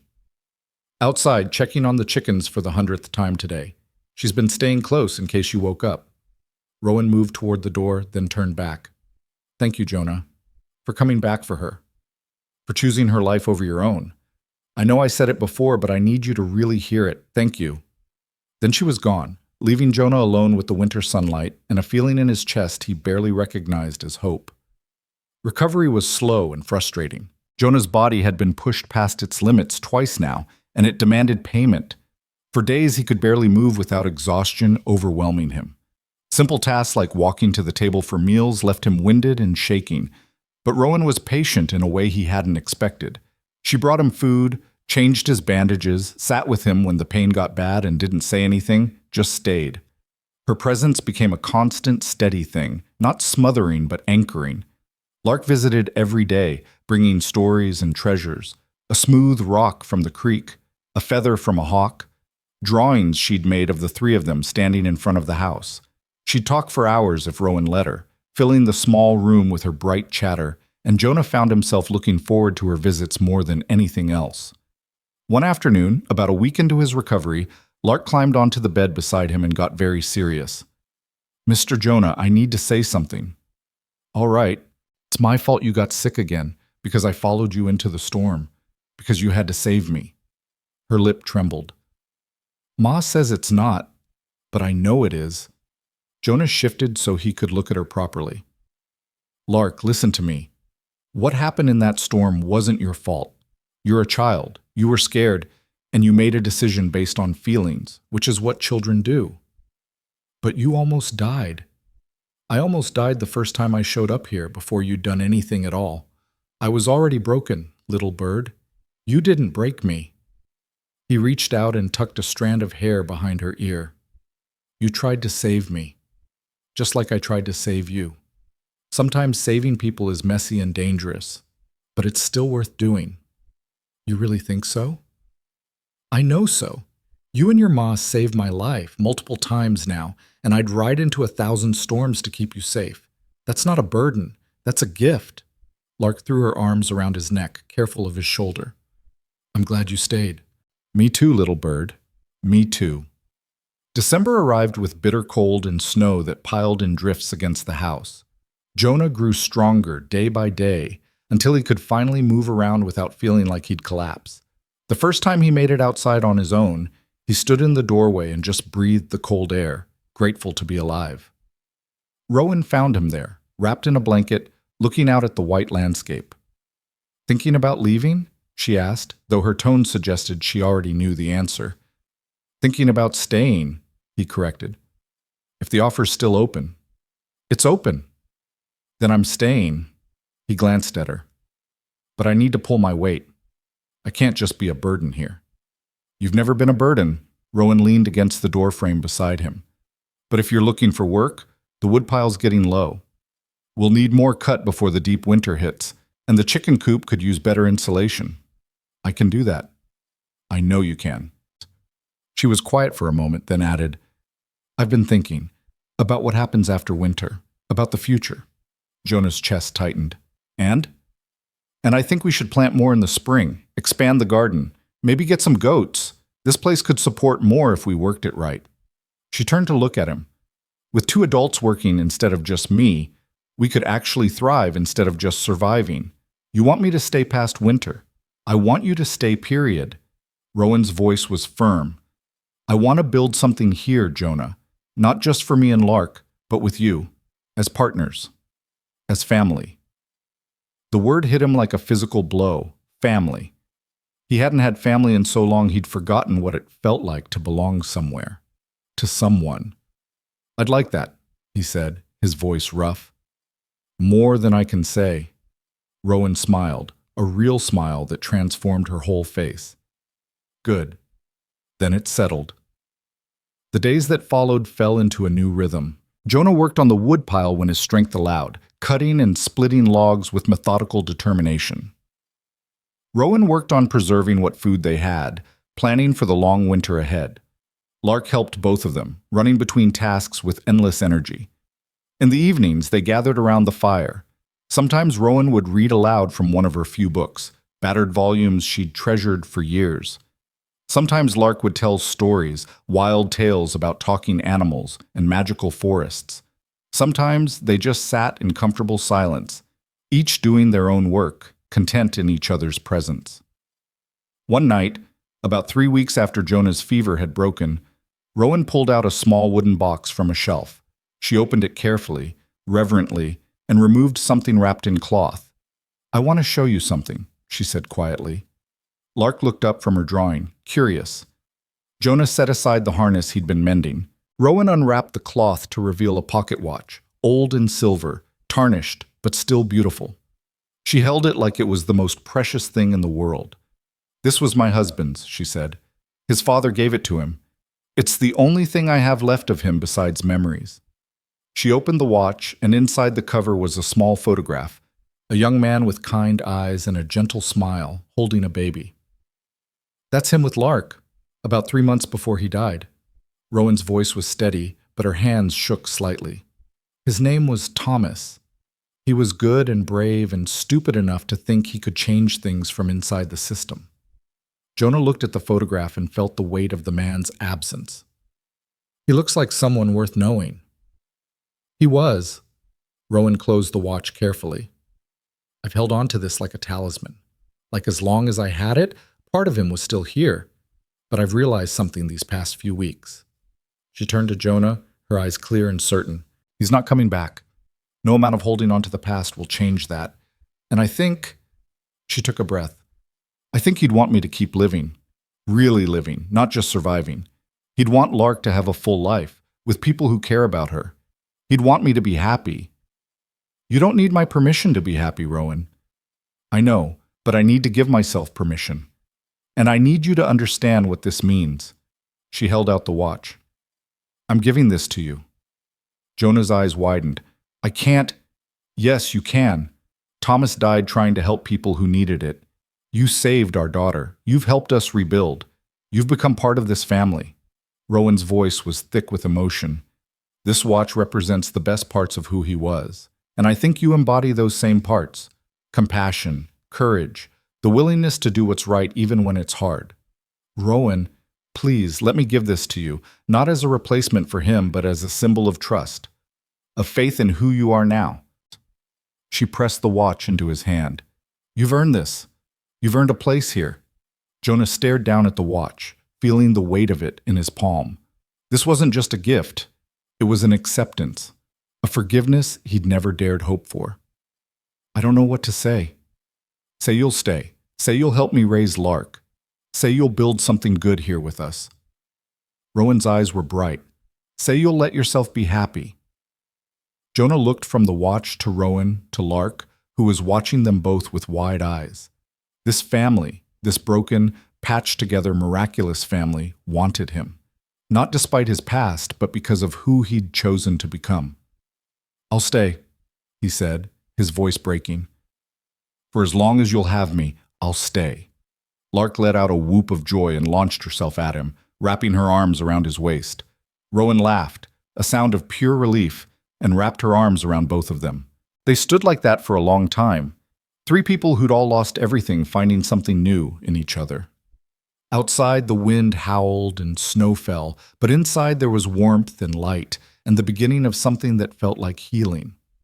The winter deepened, and with it came challenges that tested them all.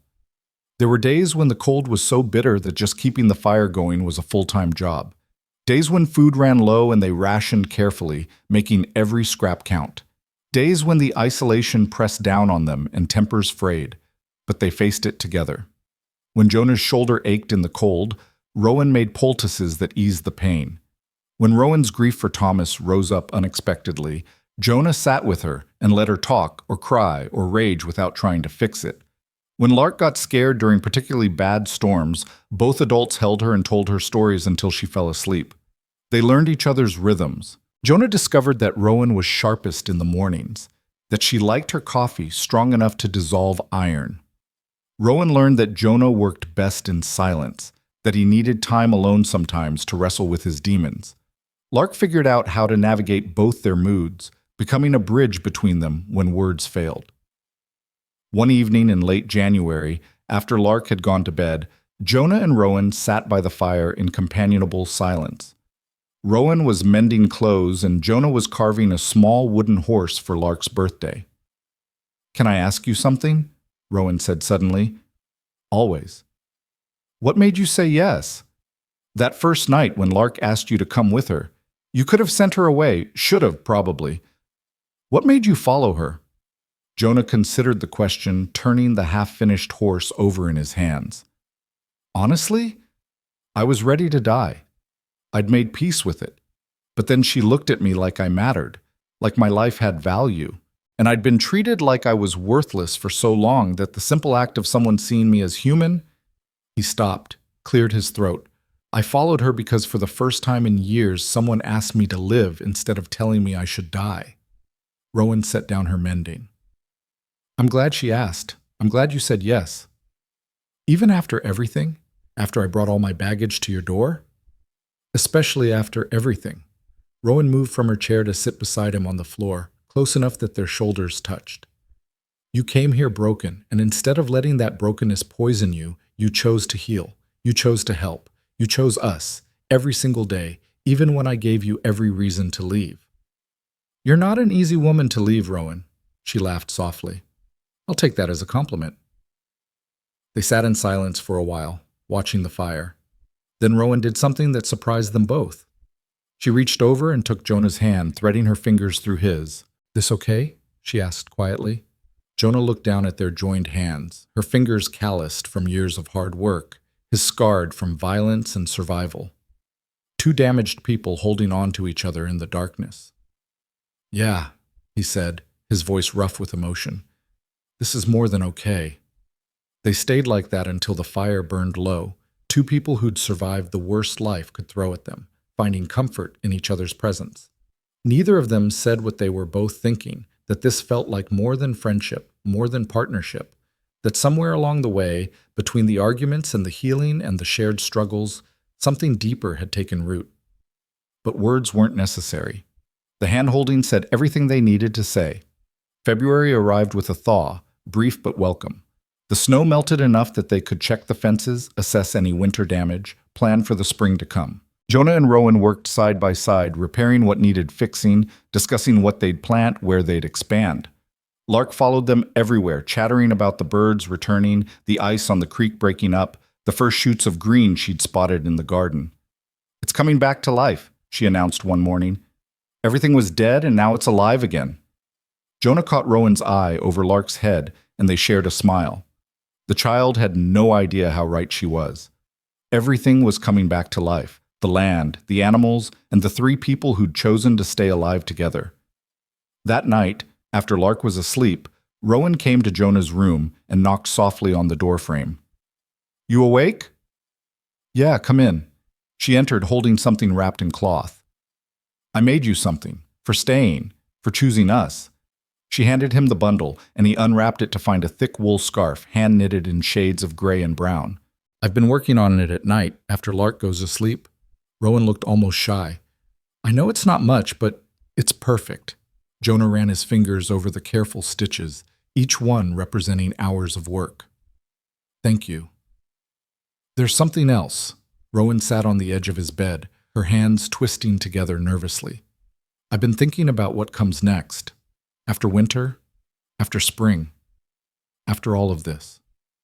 And I don't want you to leave, ever." She looked up at him, her eyes vulnerable in a way he'd rarely seen. "I know it's selfish. I know you might want to move on eventually, find your own place, live your own life. But I need you to know that this is your home for as long as you want it, not as a worker or a temporary guest, but as family, as someone who belongs here." Jonah felt his throat tighten. "Rowan, I'm not going anywhere. This is the first place I've belonged in over a decade. You and Lark, you're my family now, the only family I've got." "Good." She reached out and took his hand again, that gesture that had become natural between them. because I can't imagine doing this without you anymore. Any of it. They sat together in the quiet of his small room, holding hands like teenagers, neither of them ready to name what was growing between them, but both of them feeling it bloom. Outside, the winter wind whispered promises of spring, and inside, three people who'd survived the storm were learning, slowly and carefully, how to build something worth staying for. Spring came late to the Colorado frontier that year, but when it finally arrived, it came with a vengeance. The snow melted in rushing torrents, filling the creek to overflowing. The earth turned soft and workable, and everywhere Jonah looked, there were signs of life returning. Green shoots pushing through dead grass, birds building nests in the eaves, the world waking up from its long sleep. The first morning, warm enough to work outside without a heavy coat, Jonah and Rowan stood at the edge of the garden plot, surveying the winter damage and planning their strategy. "We'll need to expand it by at least a third," Rowan said, her hands on her hips. "With 3 of us to feed now, and if we want surplus for trade, we need more space. I can break new ground on the eastern side. Soil looks good there." Jonah crouched down and ran his fingers through the dirt. "Plant root vegetables in the new section. Potatoes, turnips, carrots, things that store well. And beans. Lots of beans." Rowan glanced at him, a smile playing at the corner of her mouth. "You remember what you said that first morning I let you in the house? About not deserving help?" "I remember." "You were wrong, and I'm glad you were wrong." She reached over and squeezed his hand briefly. "Come on, these beds won't dig themselves." They worked side by side through the morning, turning earth that had been frozen for months, breaking up clods, removing rocks and roots. It was hard labor, the kind that left muscles aching and hands blistered, but there was satisfaction in it.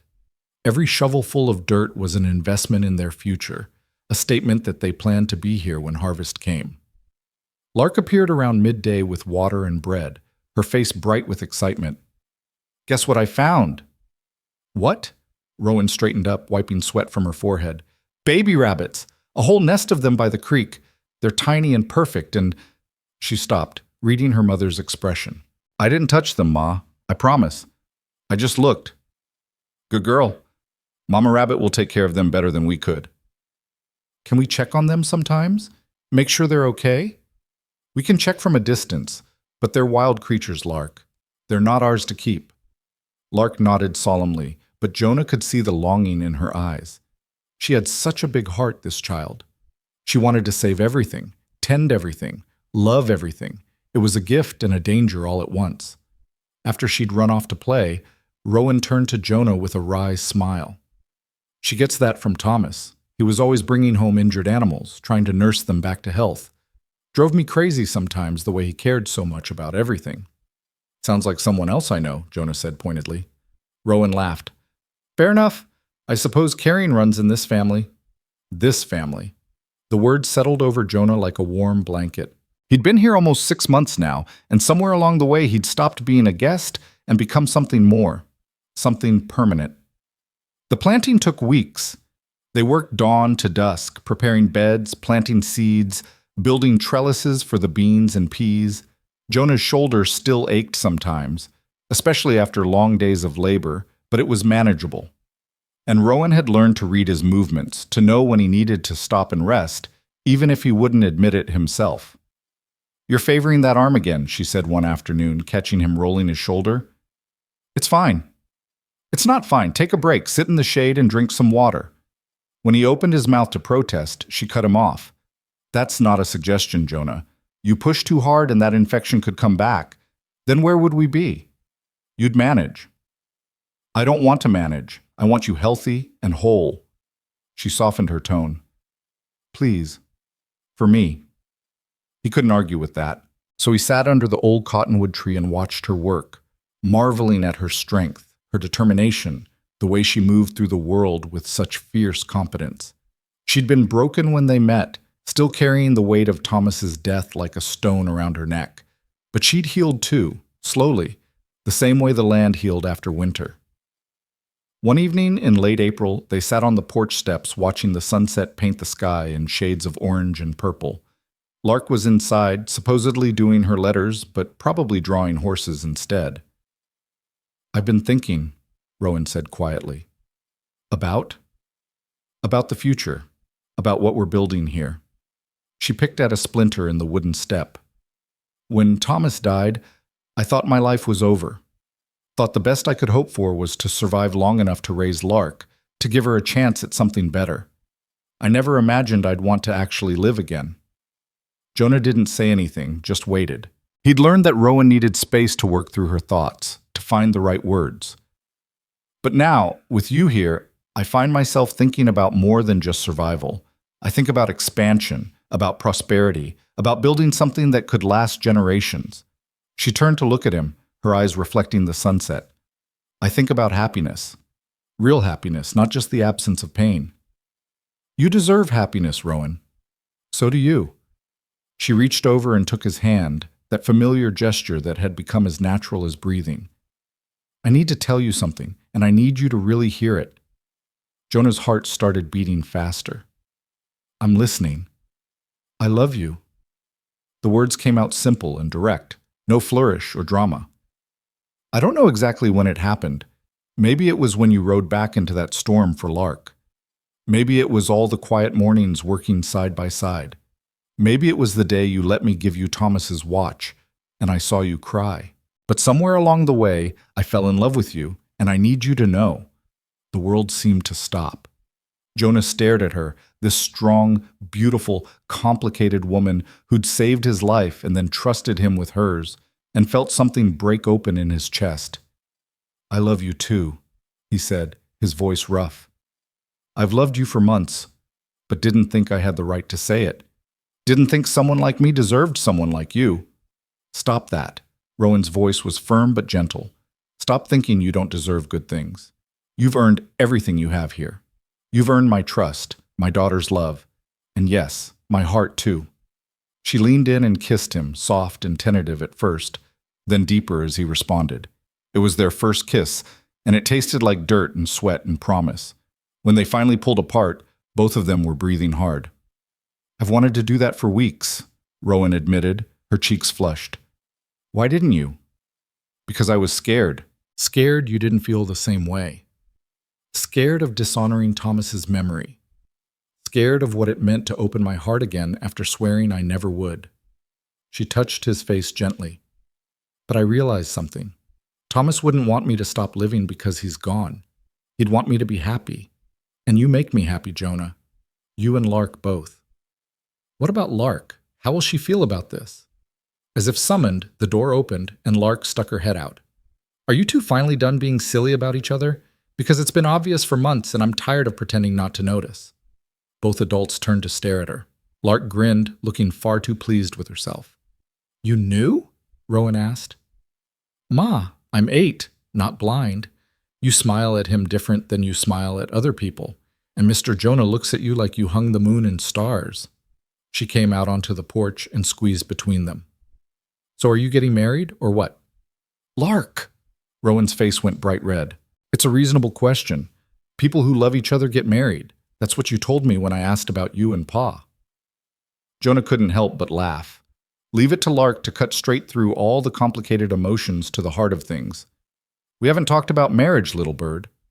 Well, you should, because I already told the chickens they're getting a Pa, and I don't want to make them liars.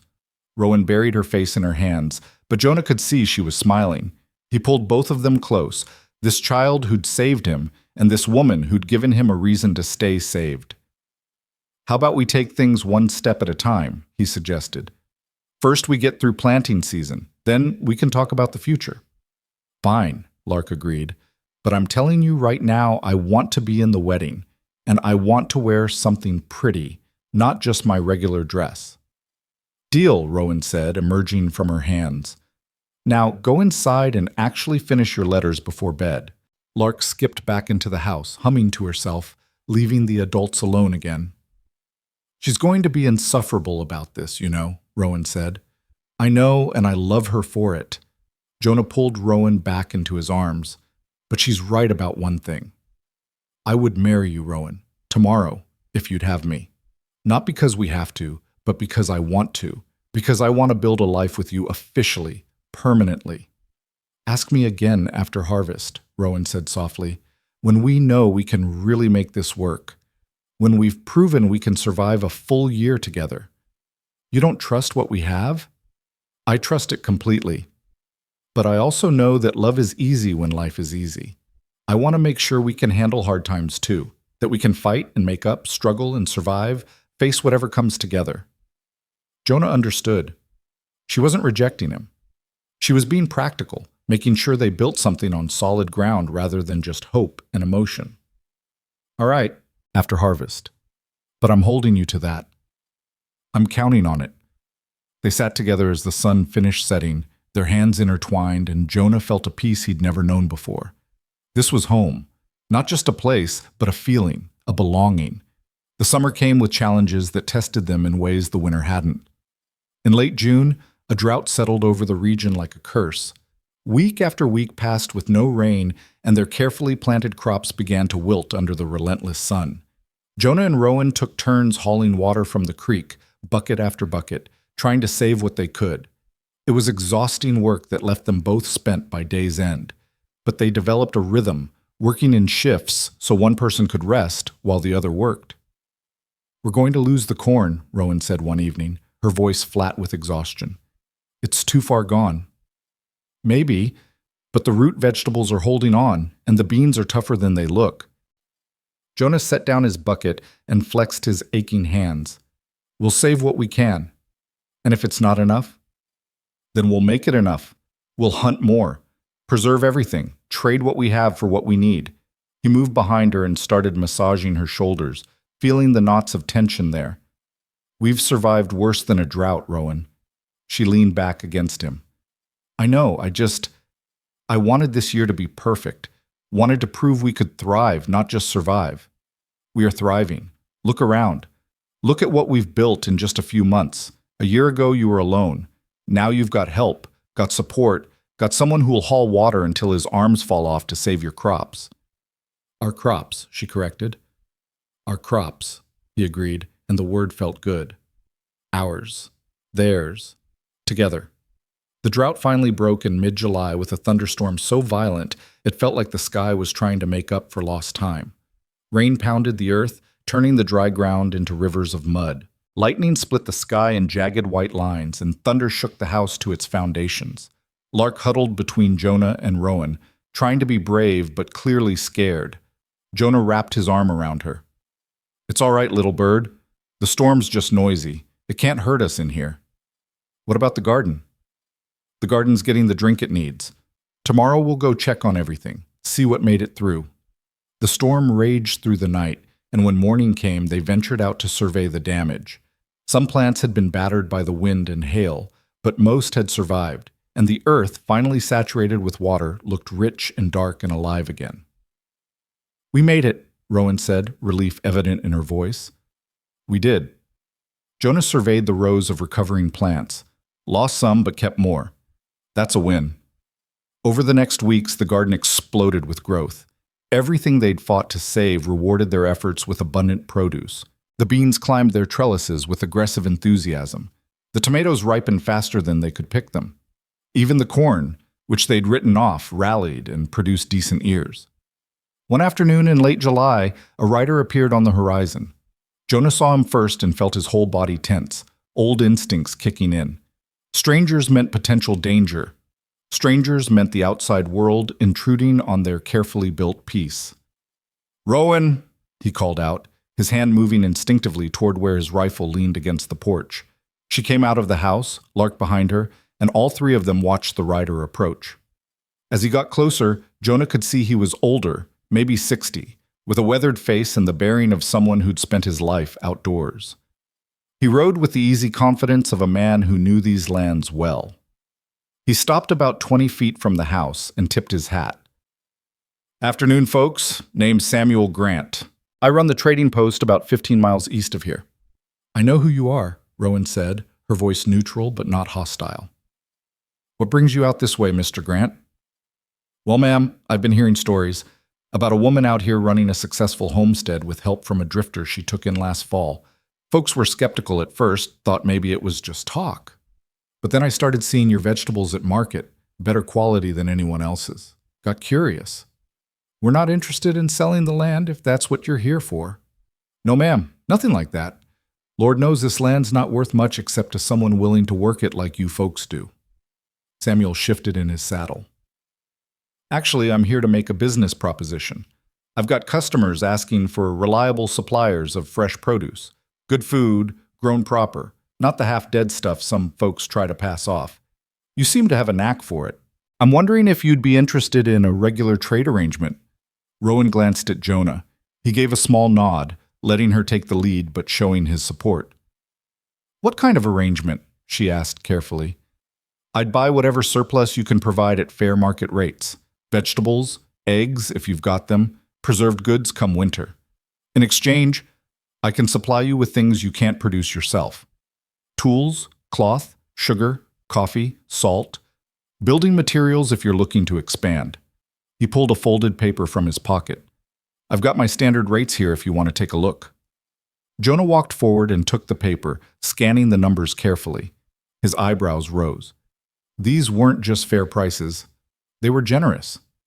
This seems high, he said bluntly. Why offer us such good terms? Samuel's weathered face creased into a smile. Because I'm old and tired of dealing with people who can't deliver what they promise. Half the folks around here will shake your hand on a deal and then disappear when it's time to produce. The other half produce garbage and expect top dollar for it. He looked between Jonah and Rowan. You two have a reputation already, reliable, hard-working, quality goods. That's worth paying for. He paused, his expression growing more serious. Also, I knew Thomas. Thomas Reed, your late husband, ma'am. Met him a few times when he'd come through for supplies. He was a good man, treated everyone fair, always had a kind word even when times were hard. What happened to him at Fort Robinson was a damn shame, a waste of a decent soul. Samuel's eyes moved to Lark. That his little girl? Yes, Rowan said quietly. She's got his eyes. Kind eyes. Samuel looked back at Rowan and Jonah. If I can help his widow and child prosper, help them build something good, well, that sits right with me. Thomas deserves to be remembered better than how he died. The sincerity in his voice was unmistakable. Rowan's eyes glistened with unshed tears. Thank you, Mr. Grant. That means more than you know. Call me Samuel, please. Mr. Grant makes me feel ancient. He dismounted with a slight groan. Mind if we talk details? I've got a proposal that might interest you. They spent the next 2 hours working out an agreement. Samuel would send a wagon once a month to collect whatever produce they had ready and deliver supplies they'd ordered. The first pickup would be in 2 weeks, giving them time to harvest and prepare. He'd also spread word in town that they were reliable suppliers, which could bring other business opportunities. One more thing, Samuel said as he prepared to leave. Winter's going to be hard this year. I can feel it in my bones, and my bones are never wrong. You'll want to preserve every bit of food you can, stock up on firewood, make sure your shelter's solid. I can help with supplies if you need them. We'll manage, Rowan said, but thank you for the warning. You've got a good setup here. Don't let pride stop you from asking for help if things get rough. Samuel swung back into his saddle with another groan. I'll see you folks in 2 weeks. And ma'am, sir, congratulations on what you're building. Not just the homestead, but the family. That's the real wealth. After he rode away, Rowan turned to Jonah with shining eyes.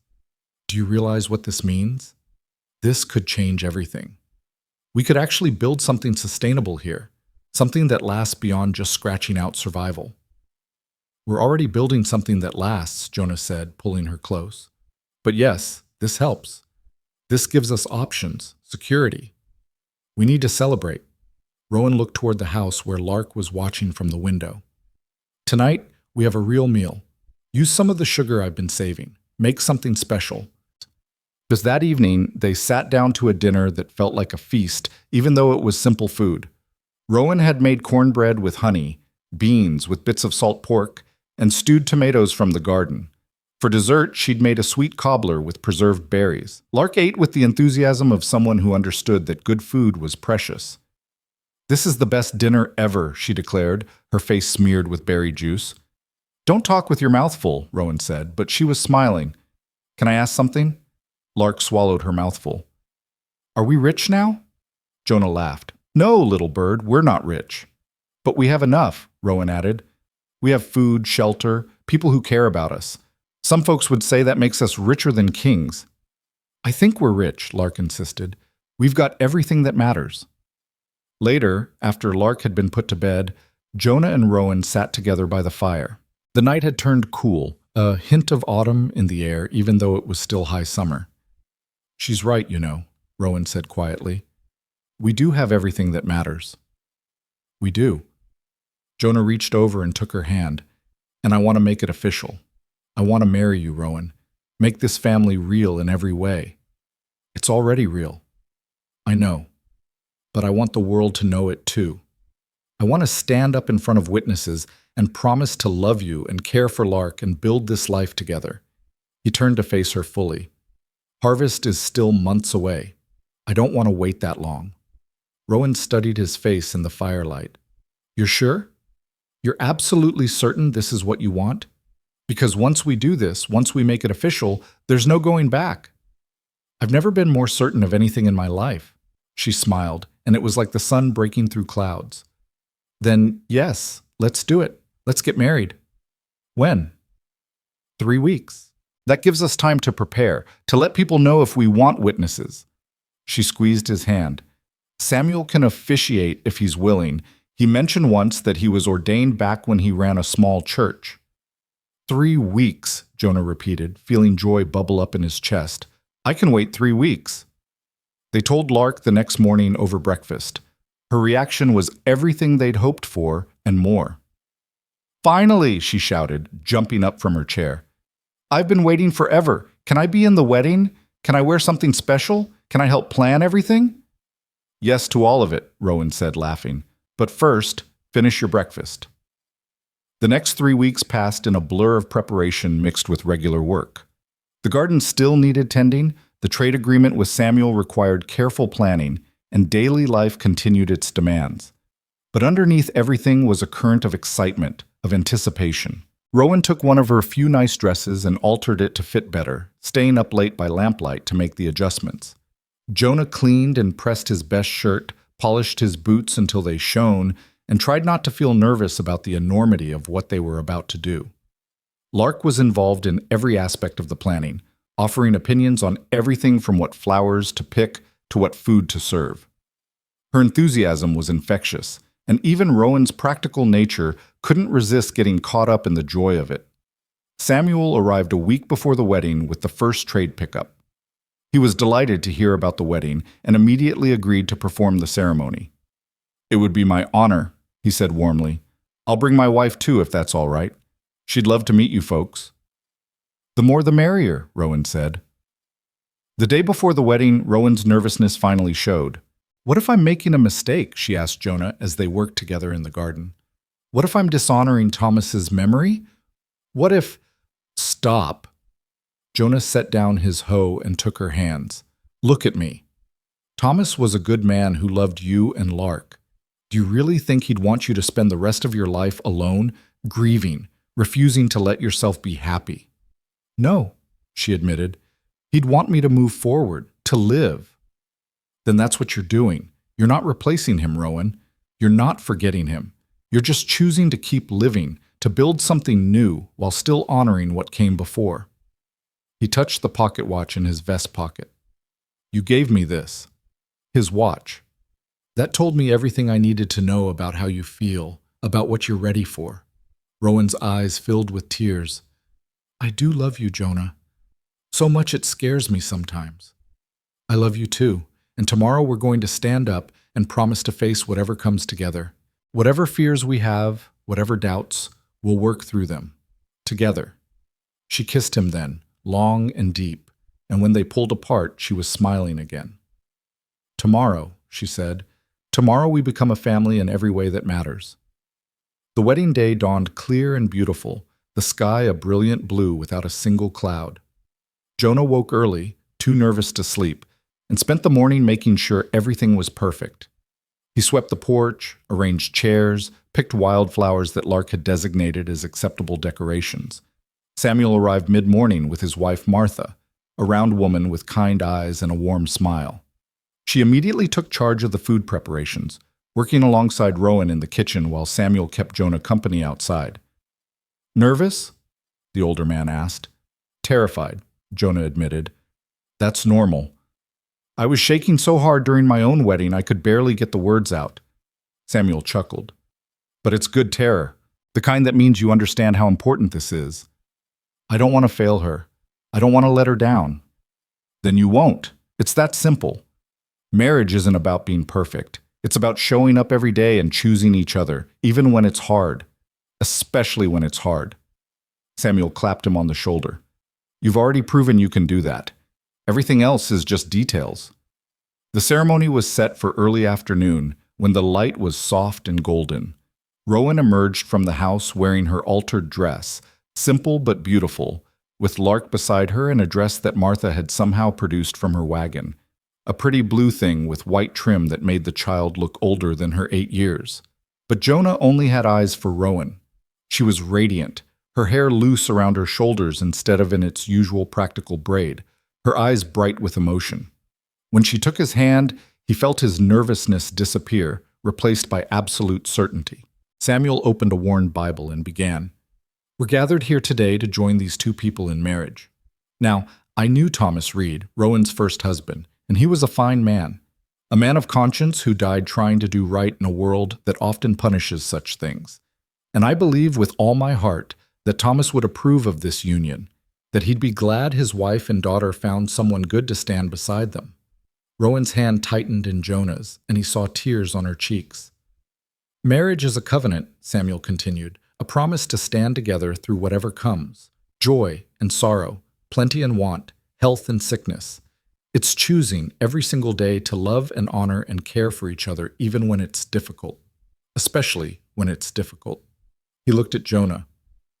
Jonah Hale, do you take this woman to be your wife? Do you promise to love her, protect her, stand beside her for all the days of your life? I do. Jonah's voice was clear and strong. With everything I am, I do. And Rowan Reed, do you take this man to be your husband? Do you promise to love him, support him, build a life together for all the days of your life? I do. Rowan's voice wavered but didn't break. I absolutely do. Then by the power vested in me, I pronounce you husband and wife. Jonah, you may kiss your bride. Jonah pulled Rowan close and kissed her gently, aware of Lark watching, of Samuel and Martha smiling, of this moment that would change everything and nothing all at once. When they pulled apart, Lark was cheering and Martha was crying happy tears, and Samuel was beaming like a proud father. Ladies and gentlemen, Samuel announced, I present to you Mr. and Mrs. Jonah Hale. The celebration that followed was simple but joyful. Martha had brought a small cake, a luxury that made Lark's eyes go wide. They ate and talked and laughed, and for a few hours the hardships of frontier life faded away, replaced by pure happiness. As the sun began to set, Samuel and Martha prepared to leave. You've got something good here, Martha said to Rowan, embracing her warmly. Hold on to it, nurture it. Don't let the hard times steal your joy. I won't, Rowan promised. After they'd gone, the new family sat on the porch watching the stars emerge. Lark was between them, drowsy from excitement and cake, leaning against Jonah's side. Are you happy, Ma? She asked sleepily. Happier than I've been in years, baby. What about you, Pa? She'd started calling him that immediately after the ceremony, testing out the word with obvious delight. The happiest, Jonah said, stroking her hair. The absolute happiest. Lark smiled and closed her eyes. Within minutes she was asleep, and Jonah carefully carried her inside and tucked her into bed. When he returned to the porch, Rowan was still sitting there, looking out at the darkened land. What are you thinking? He asked, settling beside her. That a year ago I was alone and afraid. My husband was dead, my future looked bleak, and I couldn't see any way forward except just surviving day by day. She turned to him. And now I'm married again. To a good man who loves my daughter and works beside me and makes me laugh. It feels like a dream. It's not a dream, it's real. We're real. I know, and that's the most miraculous part. She leaned her head on his shoulder. Thank you, Jonah, for staying, for choosing us, for being the man you are. Thank you for seeing something worth saving in a broken-down soldier who'd given up on life.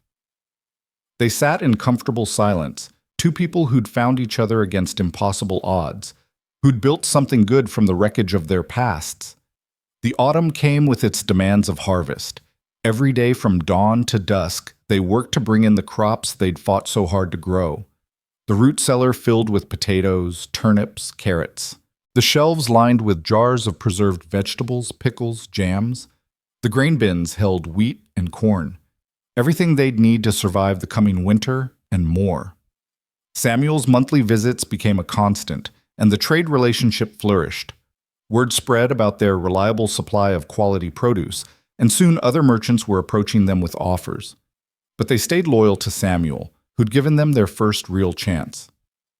One crisp October morning, Rowan was slower than usual getting out of bed. Jonah noticed her pale face, the way she held herself carefully. "You all right?" "Just tired. We've been working hard." But over the next week, the fatigue continued.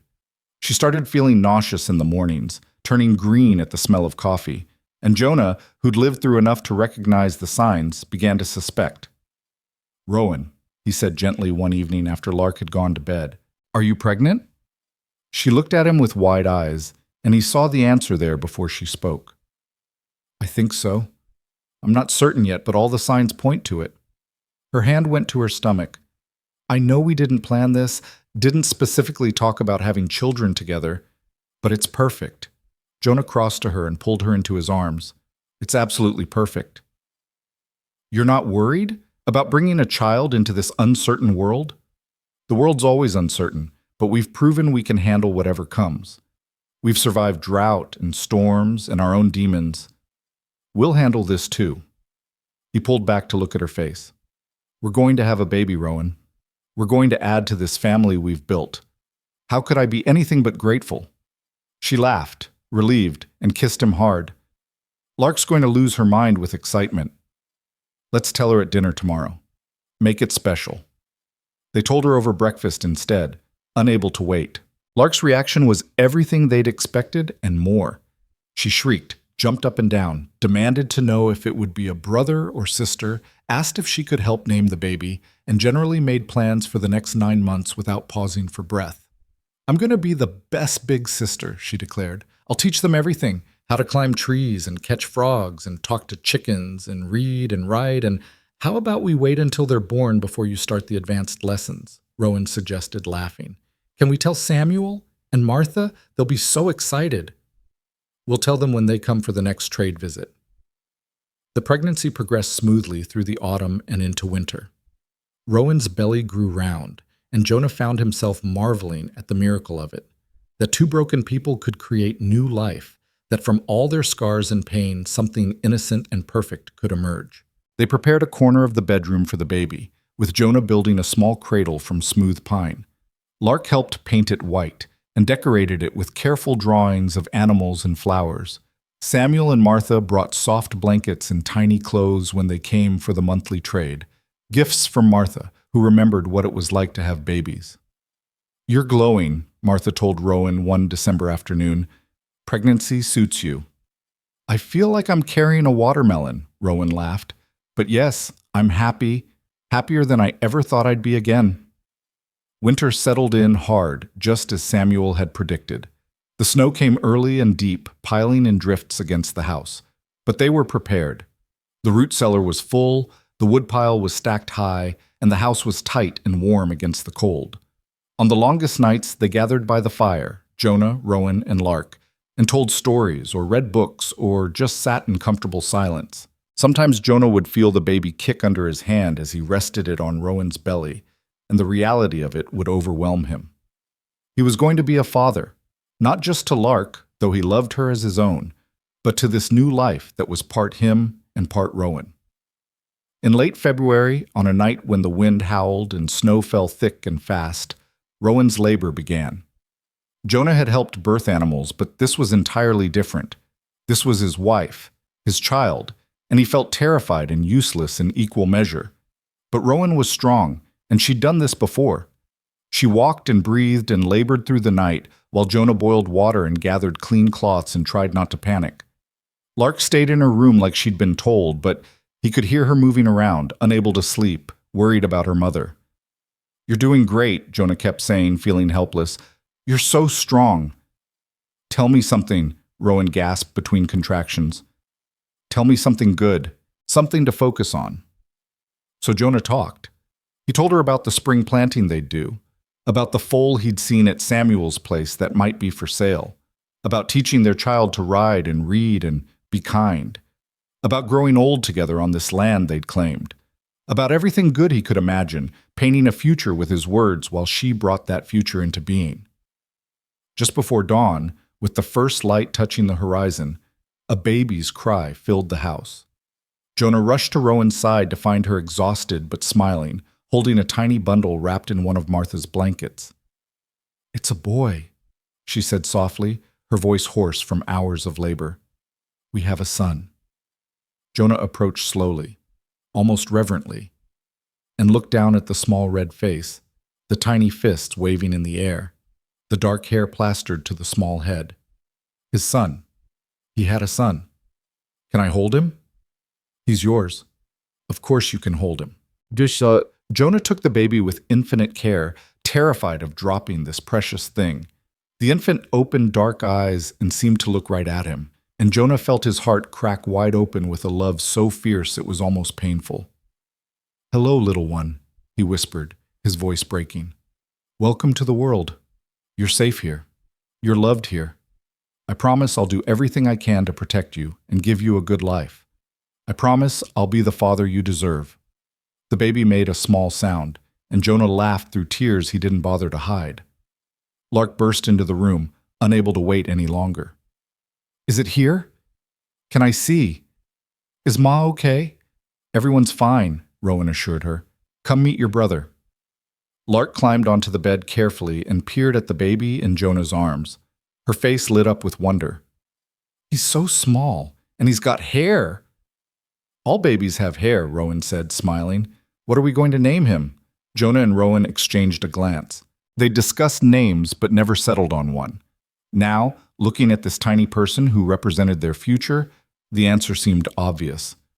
Thomas, Jonah said quietly, looking at Rowan for confirmation, after the man who made all of this possible. Rowan's eyes filled with tears. You want to name our son after my first husband? He was a good man who died trying to do right. He deserves to be remembered. And maybe this Thomas will grow up to be just as good, but with the chance to live a long life. Jonah touched the baby's soft cheek. Thomas Grant Hale, to honor the past and celebrate the future. It's perfect, Rowan whispered. He would have loved that, would have been honored. Can I hold him? Lark asked eagerly. They settled her carefully with pillows and laid baby Thomas in her arms. She looked down at him with such fierce love that Jonah felt his throat tighten. I'm going to protect you, she told the baby seriously. I'm going to make sure nothing bad ever happens to you. I'm going to be the best big sister in the whole world. You're going to have such a good life, little Thomas. I promise. The months that followed were exhausting and joyful in equal measure.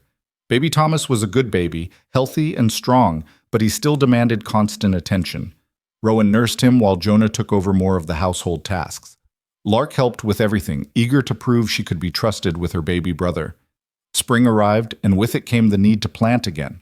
But this year felt different. This year they weren't just surviving or even just thriving. They were building something that would outlast them, a legacy for their children. Jonah worked the fields while Rowan tended the baby, and Lark helped both of them. Samuel's visits continued, and he brought news that their reputation had spread even further. People were asking specifically for produce from the Hale homestead, willing to pay premium prices for the quality they'd come to expect. You've built something special here, Samuel told them one afternoon, bouncing baby Thomas on his knee while Martha chatted with Rowan. Most folks out here are just trying to get by. You're actually prospering. That's rare. We've been blessed, Rowan said, and Jonah knew she meant it in every sense. Blessed with good land, hard work, and each other. By summer, they'd expanded the garden yet again, and Jonah had built a proper chicken coop that could house twice as many birds.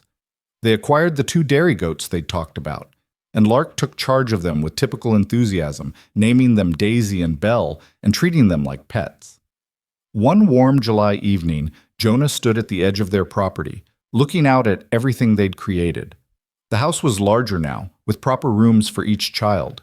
The barn stood solid and strong. The fields stretched green and productive. Chickens clucked contentedly in their coop. The goats grazed peacefully in their pen. And from the house came the sound of laughter, Rowan's laugh mixing with Lark's, and baby Thomas's gurgling response. This was it. This was everything he'd never known to hope for. A family, a home, a purpose, a future that didn't just exist, but beckoned with possibility. Rowan came out to join him, Thomas on her hip. "What are you thinking about?" she asked. "About how I almost missed all of this. How close I came to dying that day at the trading post, never knowing any of you, never experiencing any of this." He wrapped his arm around her shoulders. "About how grateful I am that a barefoot little girl decided a dying stranger was worth saving." "We all saved each other," Rowan said, echoing Lark's wisdom from so long ago.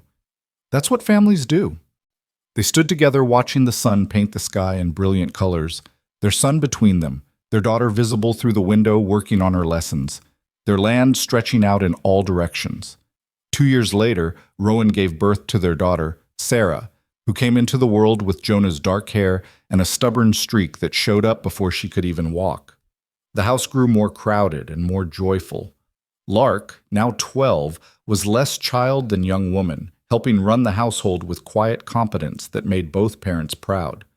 She was teaching Thomas his letters, reading to him every night, and already planning to teach Sarah everything she knew.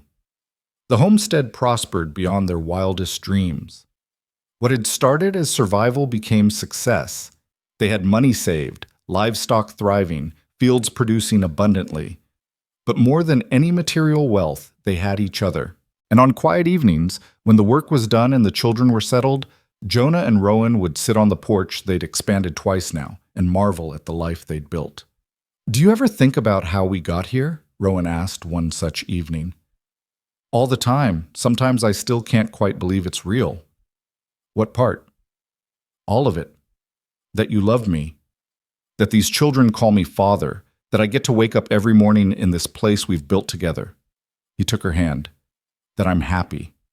After everything, after all the pain and loss and mistakes, I'm actually genuinely happy." "Me too." Rowan squeezed his hand. 5 years ago, I thought my life was over. Thought the best I could hope for was to survive long enough to raise Lark. And now you have 3 children, a thriving homestead, and a husband who loves you more than anything in the world." "And now I have everything," she agreed. They sat in comfortable silence, watching their children play in the yard. Thomas was helping Sarah catch fireflies, their laughter ringing out clear and bright. Lark was reading under a tree, but she looked up occasionally to smile at her siblings. This was what grew after fire, Jonah thought. Not just survival, but life in its fullest, richest form. Love that endured. Family that stayed. Hope that refused to die no matter how much darkness tried to smother it. He'd been a broken man when Lark found him, ready to give up, seeing no reason to keep breathing. But she'd asked him to meet her mother, and he'd said yes, and that single decision had led to all of this. Sometimes salvation came quietly, in the voice of a child. Sometimes healing happened slowly, over seasons of shared work and growing trust. Sometimes family wasn't about blood, but about choice, about who you decided to stand beside when the storms came. And sometimes, if you were very lucky, you got a second chance to become the person you should have been all along. Jonah Hale had taken that chance, and in taking it, he'd discovered that broken things could be mended, that lost souls could be found, and that endings could become beginnings if you were brave enough to keep going. The stars came out one by one, brilliant against the darkening sky. The children's laughter faded as bedtime approached. Rowan leaned her head on Jonah's shoulder with the ease of long familiarity, and Jonah thought about that barefoot little girl who'd appeared out of nowhere one dusty evening and asked a dying stranger a simple question. "You look tired, mister. Want to meet my ma?"